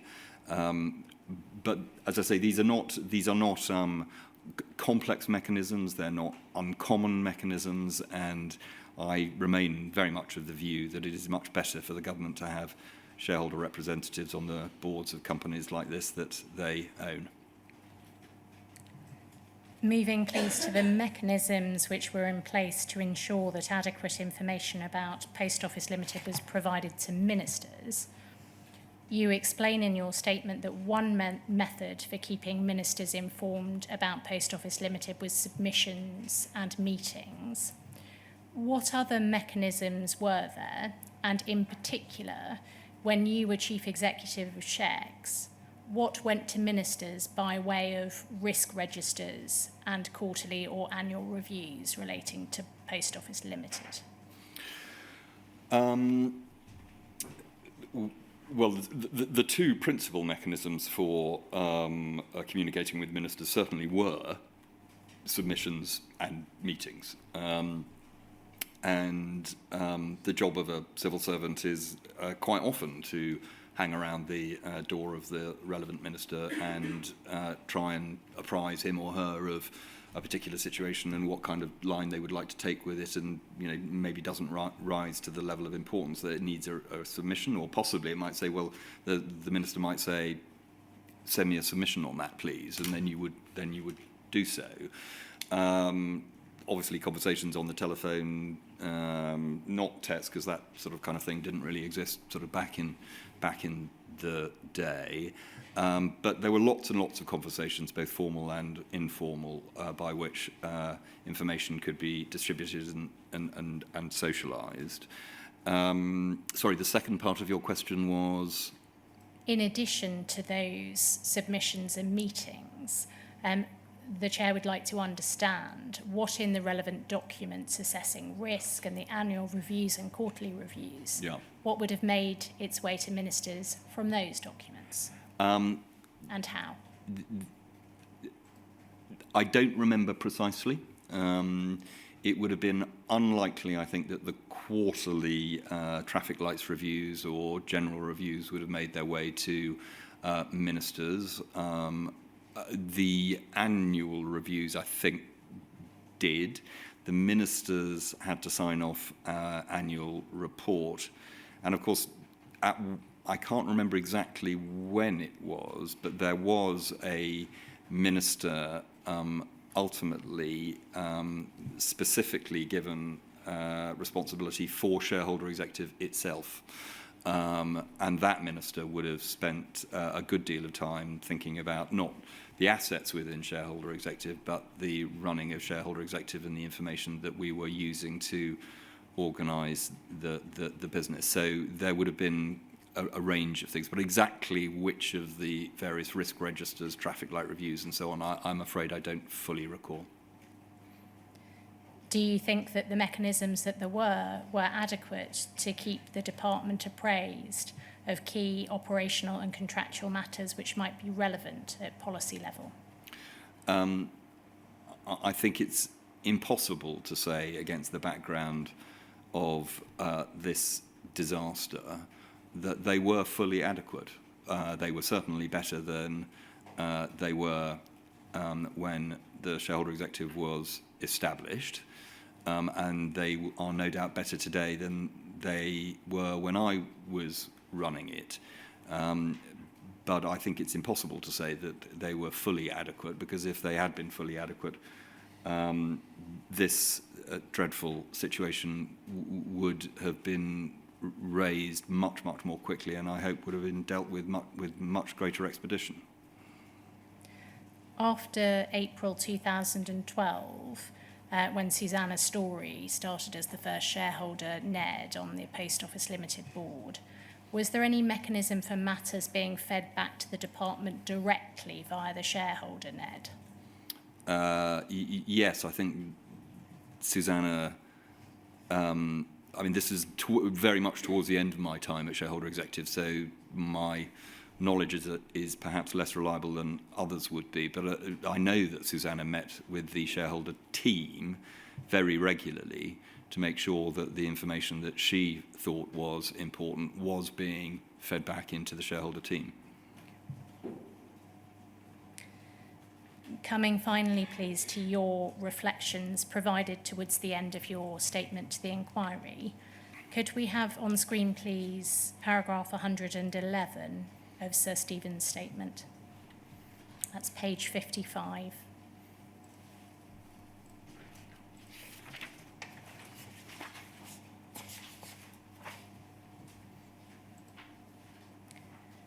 And you say here, notwithstanding the multiple failures of governance, starting at ground level in Post Office Limited, that have been a major contributory factor in the perpetuation of the Horizon scandal, I do not believe that an inference should be drawn that the models of corporate governance employed by SHEX or UKGI on behalf of the Secretary of State as owner of the Royal Mail and after 2012 Post Office Limited were flawed in conception. Modern codes of corporate governance are fit for purpose and should drive proper and honest company behaviours when implemented. You go on at 112 to say that evolving a more effective government ownership lies, therefore, not in a complete redesign of governance arrangements or ownership structures, but in a more effective implementation of the highest standards of existing corporate governance, with systems and practices that promulgate and enforce those standards right through the organisation. Its operations need to be fully understood by the board and executive. Its risks need to be identified accurately and honestly. Its issues and problems need to be escalated appropriately, and the shareholder needs to be properly apprised of the most significant issues and developments in the company. This is particularly the case where there are complex policy issues at play, as well as commercial ones. The evidence that this inquiry has heard of the devastating effects on the lives of so many blameless people is at least in part witness to the human cost of governance failure. Can you explain, please, what you mean at the end of paragraph 11, and if we can just scroll up a little so that Sir Stephen can see it, by fully implemented? So the modern codes of corporate governance should drive proper and honest company behaviours when fully implemented. Corporate governance evolves all the time. There have been multiple codes of best practice over my career and improvements made at various stages. And there was a very, very big change in the way in which corporate governance was approached after the great financial crisis of 2008 and 2009, when the concepts, for instance, of first, second and third lines of risk management were rolled out very widely in the corporate world in a way that they hadn't been before, precisely because there were corporate failures. The wrong things appeared on risk registers. Management and boards were not told about things that needed to happen or were happening. The risks were not properly analysed and then were not properly calibrated. Afterwards, remediation was not put in place. Risk owners were... All of this kind of stuff, it's not perfect now. Nothing is ever going to be perfect, but it gets better. I mean, I think... Looking at the evidence here and looking at the papers that I have seen, it seems to me that at various points, working up from the Post Office through Royal Mail, through Shareholder Executive, there were moments at which this could have been caught principally, I think this is around internal audit, this is around audit and risk committees, this is around the boards of, particularly of POL, because I think it starts there and then it comes up. Now, as I say, some of this information came in from the side, as it were, into shareholder executive, and that arguably should have been picked up in a different way than it was.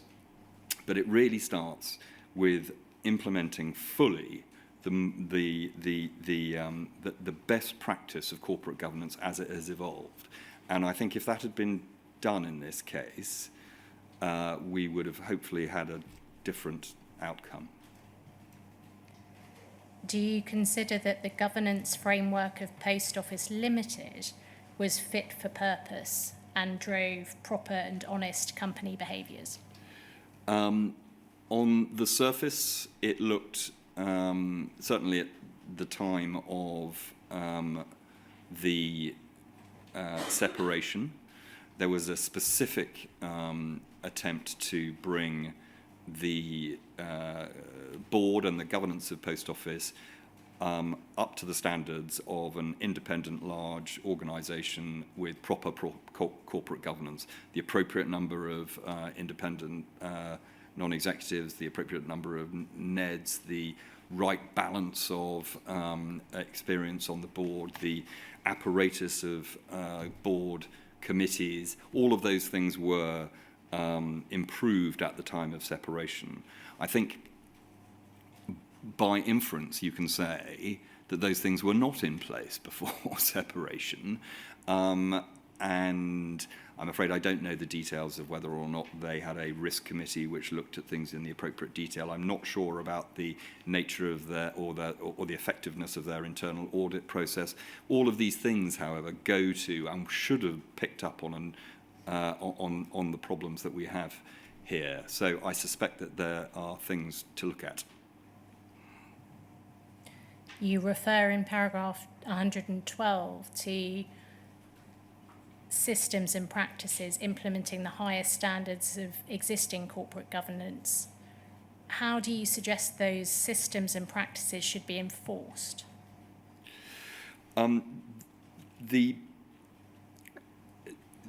enforcement mechanisms for these for systems and practices of this type lie in the first place with the board and the chair of the board and the chair of the audit and risk committee, the chair of the remuneration committee, and any other chairs that happen to any other committees that happen to sort of pop up. Now, if it is the case that it is those that corporate apparatus is not in place, or is in place and not doing its jobs properly, then the chair needs to, in the first place, make sure that that is, in fact, happening properly. If that doesn't happen, the chair and other senior members of the board don't force that through, then I think the shareholder needs to take action to ensure that that is the case. And it can do. I mean, there's an example, for instance, earlier in this evidence where Patricia Hewitt felt that it was important to have some form of trade union representative on the board of the Royal Mail, and obviously they didn't like that, but ultimately Baroness Prosser was put on the board of the Royal Mail. It doesn't have to be the nuclear option of, firing the board and getting a new chair and all the rest of it.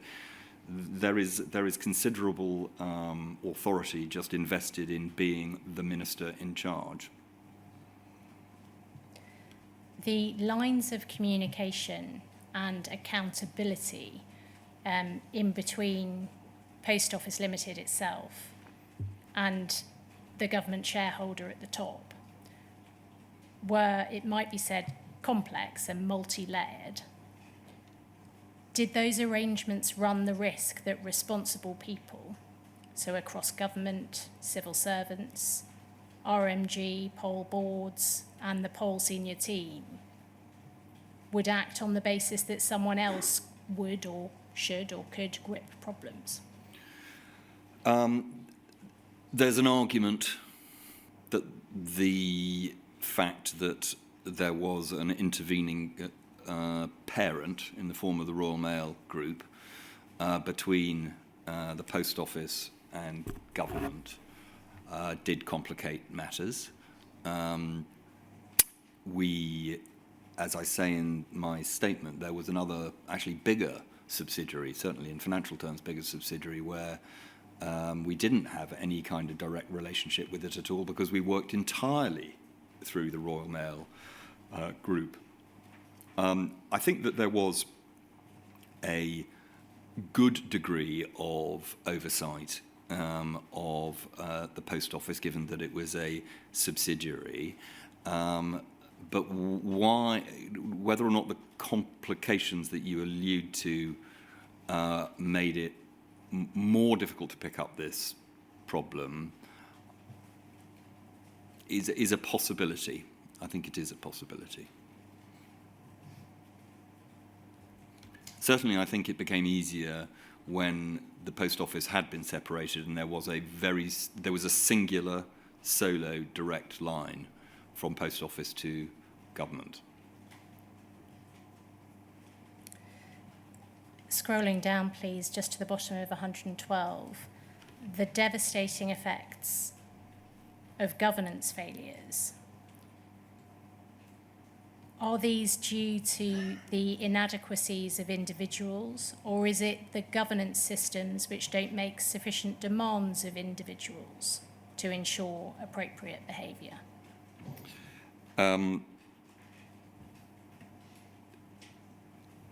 I find that a difficult question to answer, except to repeat what I said before, really, which is that the full implementation of proper governance systems would have picked these things up.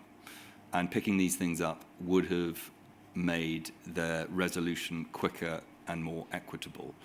Whether or not that is specifically because people decided not to put in place governance systems that were state-of-the-art and up to the task, or whether or not, I guess at the end of the day, those are personal decisions. So those are all the questions that I have for Sir Stephen. There are some from core participants. I'm just looking around the room.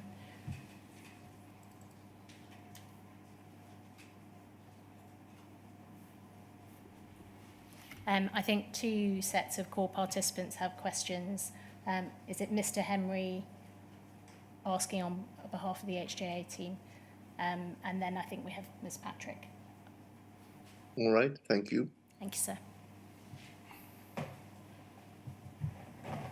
Sir Stephen, do you think it would have been helpful to have had more prescriptive guidance for NEDs who were government appointed, so that there wasn't a danger of them losing objectivity and becoming, as it were, cheerleaders or interlocutors for the business, but rather actually being an objective, critical and discerning eye for government? Well, I think a distinction needs to be drawn between a shareholder non-executive and an independent non-executive. The independent non-executive, all, as you know, all directors of all companies have fiduciary duties, and they have duties towards the shareholders, the employees, the creditors, the regulators, if that is appropriate. And all directors have that. Clearly, if you're a shareholder non-executive, you have there is going to be a greater weight, inevitably, on the shareholder interest for sort of kind of obvious reasons. I would have expected that the non-executive directors of any of the companies that we were involved in would have had the fully rounded sense of what a non-executive director ought to be doing. And I think that it is arguable that we could have, at the very beginning of this process back in 2005 or so, when I started getting involved, have reiterated what the fullest duties of the non-executive directors were, because there was a degree of tension which I think was unhelpful. And that tension sometimes being resolved in the, paradoxically, a relaxation of actually looking after the shareholder, it appears. That the shareholder, and particularly government ministers, were not properly cited on significant risks. I don't know whether or not you can jump from the one to the other. The risks that were being run, that we're talking about here, should have come up through any number of different routes, but in the main through the executive information, which was going into board papers, which was going into papers that were being sent over to shareholder executive. It's not clear to me whether or not the Royal Mail non-executive directors of the time knew about this risk themselves. And that risk, of course, involved their historic legacy of prosecutions. Yes. Now, your background, of course, in strategic communications and media, the destructive repercussions of it becoming known that hundreds of sub-postmasters had been wrongly prosecuted would have been enormous. That must be obvious. Well, I don't have a background in strategic communications and media. I was an investment banker before I became a civil servant. I happen to do a lot of deals in the media industry, but I'm... Forgive me. That's fine. That's neither here nor there. Clearly, the reputational implications of a disaster like this are terrible. I mean, they're not as terrible as the impacts on personal lives and livelihoods, but yes, they are very bad. And of course, compounding that atrocious injustice, if it had also been known that, as opposed to hundreds, thousands of sub-postmasters had been wrongly milked for cash in respect of fictitious Horizon-created debts, that would also have been a scandal, wouldn't it? Certainly that was a scandal. I mean, that's why we're here. Yes, exactly. Now, your focus throughout your tenure from 2007 to the end of January 2013 was very, very much on the Royal Mail Group, among other considerable responsibilities you had, because, of course, your portfolio was getting bigger and bigger. That's correct. My focus was much more on the Royal Mail Group than it was on Pol. Yes, and presumably that is because of the bill, the Act, but the Postal Services Act of the 13th of June 2011. Once that passed, it made the roadmap to separation and RMG privatisation clear, did it not? It did. It was the enabling act that allowed for the recommendations of the Hooper Review to be enacted, yes. Now we're all agreed that, without going into the detail of it, but you unreservedly accept that the risk posed by wrongful prosecutions and the risk posed by the unlawful civil pursuit of debt that did not exist, serious reputational repercussions, and it ought to have appeared on the SHEC's risk register. Not preferable, really, but mandatory. It certainly should have appeared on the SHEC's risk register, yes. Now, for Pol. Yes, for Pol, definitely, but also because, by extension, it would have been a considerable risk to your assets, so therefore it ought to have appeared on your risk register as well. Yes, during my time, we didn't have a risk register for shareholder executive per se. I think that did come into account after, but we didn't have one at that time. It would have appeared. It should have appeared on the specific risk registers for Post Office, and while Post Office is owned by Royal Mail, it should have appeared on the Royal Mail risk register as well. Yes. Now, I want to return to the fact about your focus, and we all accept that you would have been looking principally at the Royal Mail Group because that was your immediate priority, together with, of course, a number of other complicated and complex enterprises that fell under your control. But just probing paragraph 60 of your witness statement, you you say that you were not aware of the complaints made by sub-postmasters in respect of the integrity of the Horizon system. That's correct. And that you're not aware of the Computer Weekly article being shown to you. I just want to explore with you, and forgive me, I'm not trying to be facetious, but were you, as it were, in a bubble of unknowing? I mean, in other words, genuine ignorance about this, or is it a case of, I don't recall, I may have been made aware of this, but I don't remember now? I have absolutely no memory of reading. I've never read an article in Computer Weekly, and I have no memory of reading this one or having it being brought to my attention. Now, that, of course, is perhaps entirely correct, but of course it was replicated in private eye, and also in government you do have services where media is distilled and relayed to ministers, and so therefore it would go through your hands as well, don't you? You have services where media is looked at and digested.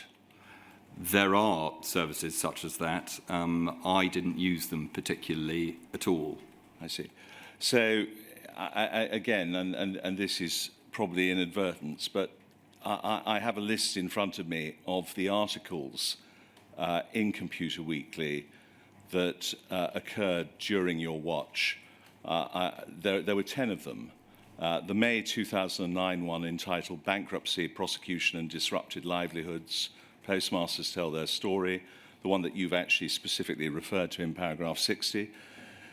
September 2009, Postmasters form action group after account shortfall. November 2009, Post Office theft case deferred over IT questions. That was Mrs. Misra's case. May 2010, a pilot of the new Horizon online system at the Royal Mail has been scaled back after connectivity problems and outages. February 2011, Post Office faces legal action over alleged accounting system failures.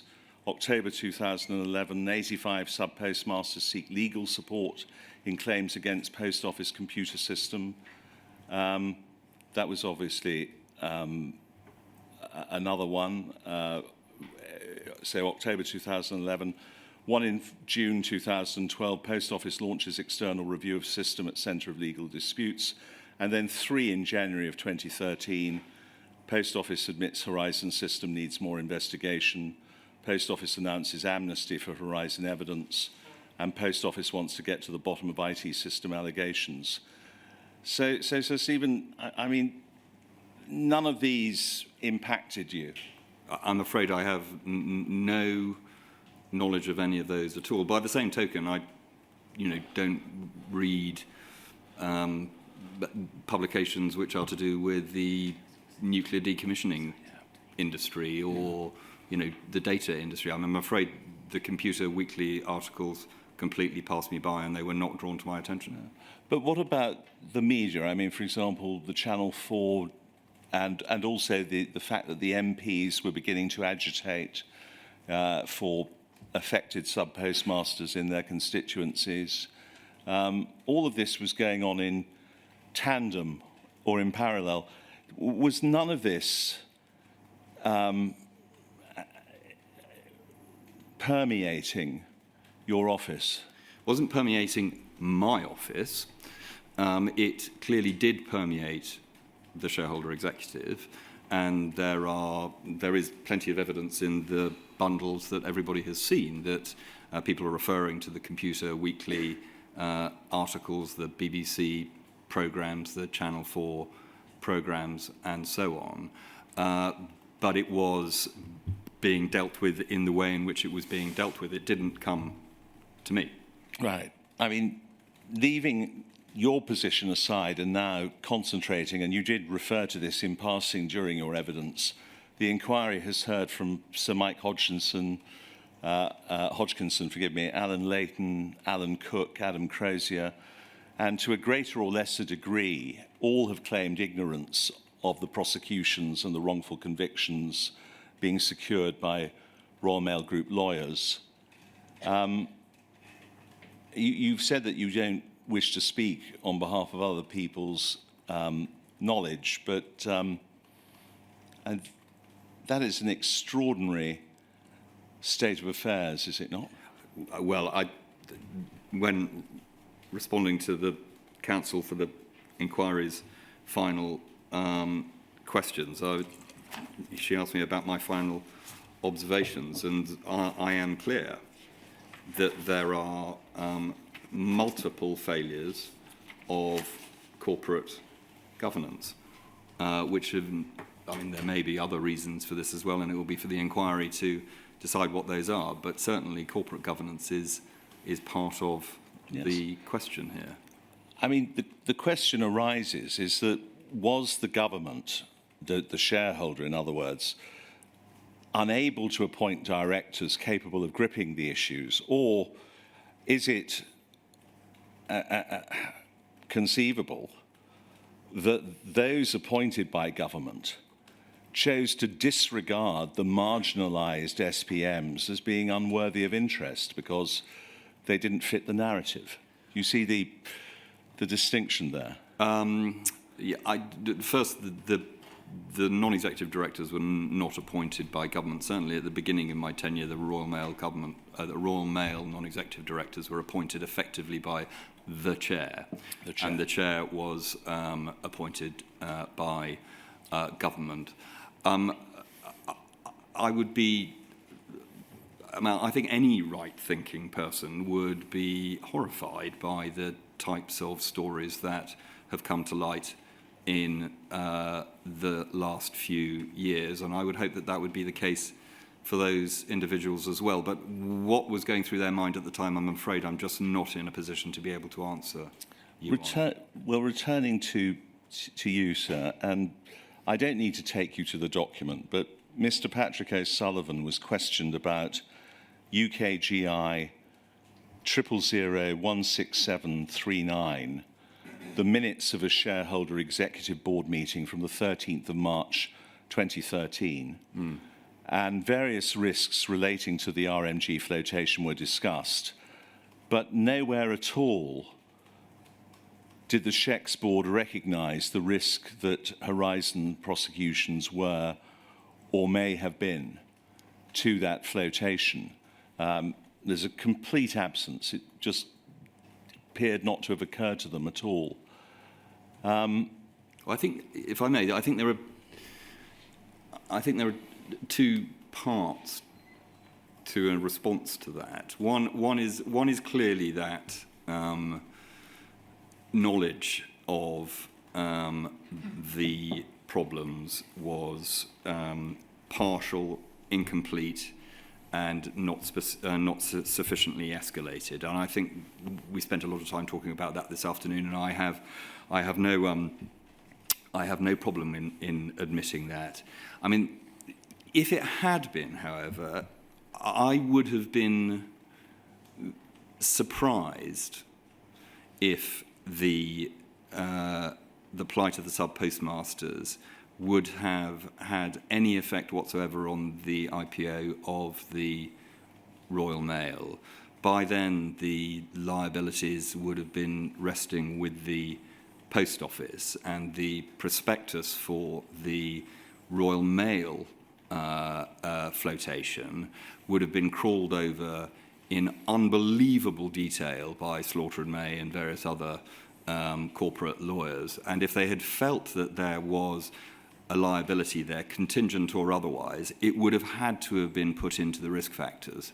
So I suspect the answer is that they were still not recognising that there was a big problem. But even if they had recognised there was a big problem, I do not think it bites on the success or otherwise of the IPO of Royal Mail Group. So, two parts to your answer. Are you saying, therefore, that the legacy of prosecutions had, as it were, been hived off and the Post Office had been saddled with them?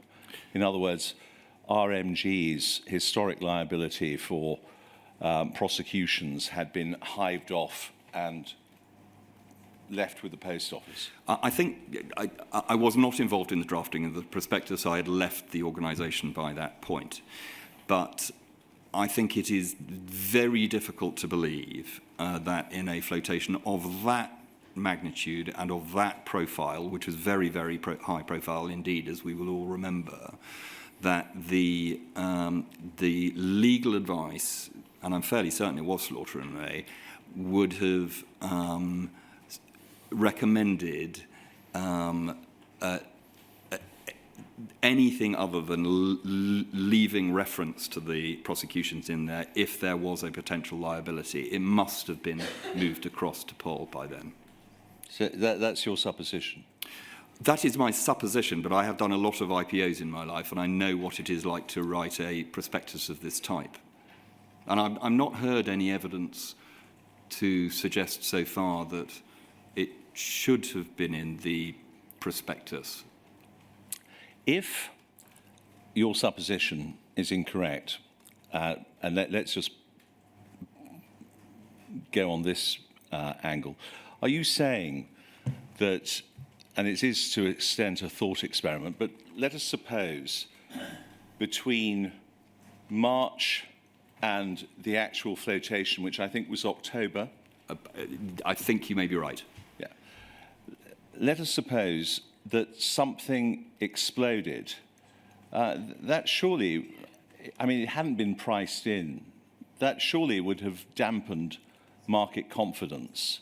And there was a risk that the IPO would become a damp squib. I think that's my experience of doing these kinds of things is that's very unlikely unless investors genuinely believe that there is a financial liability associated with a situation like that. They would look through it and assume that it had been dealt with in Pol. Well, financial liability undoubtedly exists, and it's going to be the subject of phase 7 of this inquiry. But not for the Royal Mail Group. No, not for the Royal Mail Group, but nevertheless, the idea that the Royal Mail Group had been. Can I interrupt you, please? Of course, sir. Because I've been thinking about this, and I may be seeing it too simplistically, but my understanding is that the prosecutions were brought by Post Office Limited. The involvement of Royal Mail was simply, in inverted commas, to provide the legal expertise to do that. But if it is right, and I stress if, because I will obviously need to go back over a lot of evidence, if it is right that a limited company, Post Office Limited, prior to separation, so there's no doubt about it, brought the prosecution, maybe assisted by Royal Mail lawyers, then it's not difficult to suppose that the liability would be Post Office Limited. And obviously after separation, there's no doubt about that. No, on reflection, sir, you're right. And I think it follows that the liability in those circumstances would lie with the Post Office. Yeah, well, at least there's an argument to be had about it. So debating it with Sir Stephen is probably not going to get us anywhere. That's the point. No, I'm not going to debate it further with Sir Stephen, sir. Thank you very much. Ms. Patrick. Sir Stephen, my name's Angela Patrick. I act with Mr Maloney and Hudgell solicitors for a number of sub-postmasters who were prosecuted and have since had their convictions overturned. You might be glad to know I only want to return to one topic that Miss Price covered this morning. This afternoon, in fact. Early this afternoon, just after lunch, she asked you about your state of knowledge of the history of the Horizon contract with Fujitsu. And I just want to turn back to that. I think you said your knowledge was little more than that the negotiations with Fujitsu had been fraught. Is that a fair reflection? I think that's what I said, yes. Long, complicated and fraught, I suspect. Long, complicated and fraught. And I don't have to turn up the transcript, but for those, and for the record, for those listening, it's today's transcript at page 51, lines 1 through 7. Were you aware at the time you were responsible for oversight of Royal Mail Group and Post Office that there had been critical scrutiny during the development of the contract, including by the National Audit Office?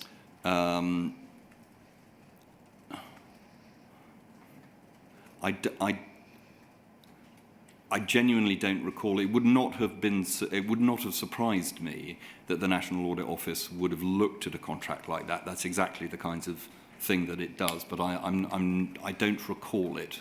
But you don't recall. But if it had been part of that limited knowledge you had, would it have been relevant to the knowledge that would have informed your or anybody else's performance of a role that involved oversight of that contract? I find it difficult to answer that question because I don't know what the NAO said in its report, if it did do a report. If it had said something along the lines of, this was a hopelessly negotiated contract and the government has been taken for a ride, that's one thing. If it had said, this is a dreadful contract for a whole host of reasons, not least of which technical due diligence has not been done properly, that would be another one. And I don't know what it said, so I'm afraid I find it a bit difficult to answer the question. Okay. Taking a slightly different tack, last week the inquiry saw an email indicating that by 2015, yes, one minister, Baroness Neville-Rolfe, seemed to be questioning whether Horizon might be another example of a government IT debacle. I'm not going to turn it up, but for anybody listening, the reference was UKGI 3019859. Would reporting on repeated problems in IT contracting by government and public agencies have been a well-known part of the public discourse by the time you were in post in 2005 through 2013? Yes, it would have been, though the nature of the criticisms were normally, and continue to be actually, that they were too expensive and not and too slow. They weren't typically that they were subject to third-party remote access. It wasn't that kind of criticism that typically you saw in these government IT problems. Okay. But if there had been a sort of general dialogue or debate about complexity and failure and risk in the contract management, would that be reason for particularly close scrutiny when you were facing particular allegations about a third-party IT system which was business critical to a public asset? Well, again, I think I would go back to, there weren't IT specialists of any sort of kind of sophistication within the shareholder executive. We didn't carry that kind of expertise in-house. We would have relied in large part on technical scrutiny, which would have been undertaken by the Post Office themselves. And clearly we did ask a lot of questions about the Horizon system and took the answers at face value. Now, I think the argument is more about whether or not we should have taken the answers at face value rather than whether or not we should have gone in and tried to understand specifically what was going on with Horizon ourselves, because we didn't carry that kind of expertise, I'm afraid. Indeed. Simply taking it again in the general, if you had a set of circumstances where you have a complex history in IT contracting, a particular history of problems in the development of a particular contract, would that be reason to ask for particular due diligence in scrutinising the technical information that you are being given by a particular government asset? I think that's a very fair question, and I think the answer to that is in due course, yes. And of course, that's what happened in the end with Second Sight and the subsequent investigations. I think the question is whether or not those happened fast enough, because those did happen in the end. And I think it may be a question for the inquiry in due course as to whether, looking at Second Sight and those inquiries, whether particularly the questions asked by shareholders and others were themselves particularly probing. But I think you addressed that in your own witness statement about the role and the questions that ought to have been asked.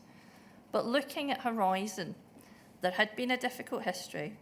In IT, an area that was known to be problematic, there was an increasing body of complaints where the potential for failure, in this case, was not just about an IT problem making business more difficult, but that a state-owned asset had potentially relied on faulty IT to prosecute innocent men and women. You accept, ought a sceptical, or at least a very cautious approach, have been adopted by everyone involved, including government, to the scrutiny and oversight of Horizon from the outset? So I hope I've answered that earlier on. Officials in shareholder executive did ask lots of questions. We did meet with Mr. Bates and his organisation. We did then go and ask lots of questions of the Post Office, and ultimately, as I say, Second Sight was appointed. Throughout that period, we got very, very forceful, very and repeated and detailed answers from the Post Office about the integrity of Horizon. And on the whole, I would have expected officials to have taken the view that they were entitled to rely on answers like rely on answers provided by Paul, particularly, as you point out, when it goes to the livelihoods and indeed liberty of sort of kind of individuals. Clearly, that information was unreliable. One final point, simply picking up on something you said about there being no particular specific technical expertise within SHEX and relying on the technical information being fed up through the assets. Yeah. Is that kind of technical expertise something that you expect is available now to SHEX? I would be surprised if the technical expertise is available to shareholder executive. It's not UKGI now. It would be very expensive to maintain in-house, and it wouldn't be used probably that much. But what I would hope is that there would be now access to independent firms who can, if the need arises to look into a situation like this, there is a sort of a roster of independent firms that the UKGI could go to very quickly and get the drains up to look at the problem. I think it would be difficult to maintain it in-house, but I would hope that there is more capability that they could draw on from outside. When you were in post, was that a thing that you could have asked to have happened yourself, or somebody under you in your team? Could you have said to RMG, hang on, I'm not really sure that this really bottoms out, or to Paul, I think we independently will get our own independent eyes and we'll pay for that to look and see how this is working. Was that something you could have done? We could have done it. The information and the context at the time didn't look from the documentation to sort of kind of quite justify that, but clearly it got to the stage where Second Sight were appointed. I don't think, as it happens, that this is a small point, I would have expected the shareholder executive to have paid for it. I would have expected Pol to have paid for it, and the firm in question have reported directly and be completely accountable to shareholder executive. But I would have expected the company to pay for it, and that is standard practice in this kind of situation. Thank you, Sir Stephen. We have no further questions. So, Stephen, just one or two from me. First of all, just to be clear about an answer you gave to Mr. Henry, was there a risk register in being when you first became the chief executive of SHEX? To the best of my knowledge, there was not a risk register for shareholder executive itself. Right. And can you tell me, approximately, obviously, when such a register was created for SHEX? I'm afraid I can't off the top of my head, Sir Wynne. That's all right. That's all right. Fine. I'm sure I can find out from another source, so don't worry. And then finally, back to paragraphs 111 and 112 of your witness statement. Although ALBs are not mentioned specifically in those paragraphs, do I take it that they are an endorsement of the concept of ALBs? You do take it as that, Sir Wynne, and indeed at 109. 109 makes that clear, yeah. I hope makes that clear. Yeah, It's fine, very yeah. difficult to imagine a situation, a world where we don't have ALBs of some type. Right. So I don't mean in any disparaging sense, so please don't take it like that. Have you actually been engaged in work since 2013, which involves ALBs? Yes, Fine. many times. Fine. So it's not just based upon your experience with the shareholder executive, but on the work you've done subsequently as a civil servant since 2013. Yes, ALBs. that is correct. Both at Energy and in Defence, there are many ALBs that we use to do specialist important tasks where we needed to be able to get certain types of jobs done. Thank you very much. So I take it, Ms. Price, that there are no further questions. That's correct, sir. So thank you very much, Sir Stephen, for making your witness statement and for coming to give evidence before the inquiry. I'm very grateful to you. Thank you very much. So it's Mr. Dunks tomorrow morning at 9:45. Is that correct, Ms. Price? Yes, sir, it is. All right. See you all then. Thank you.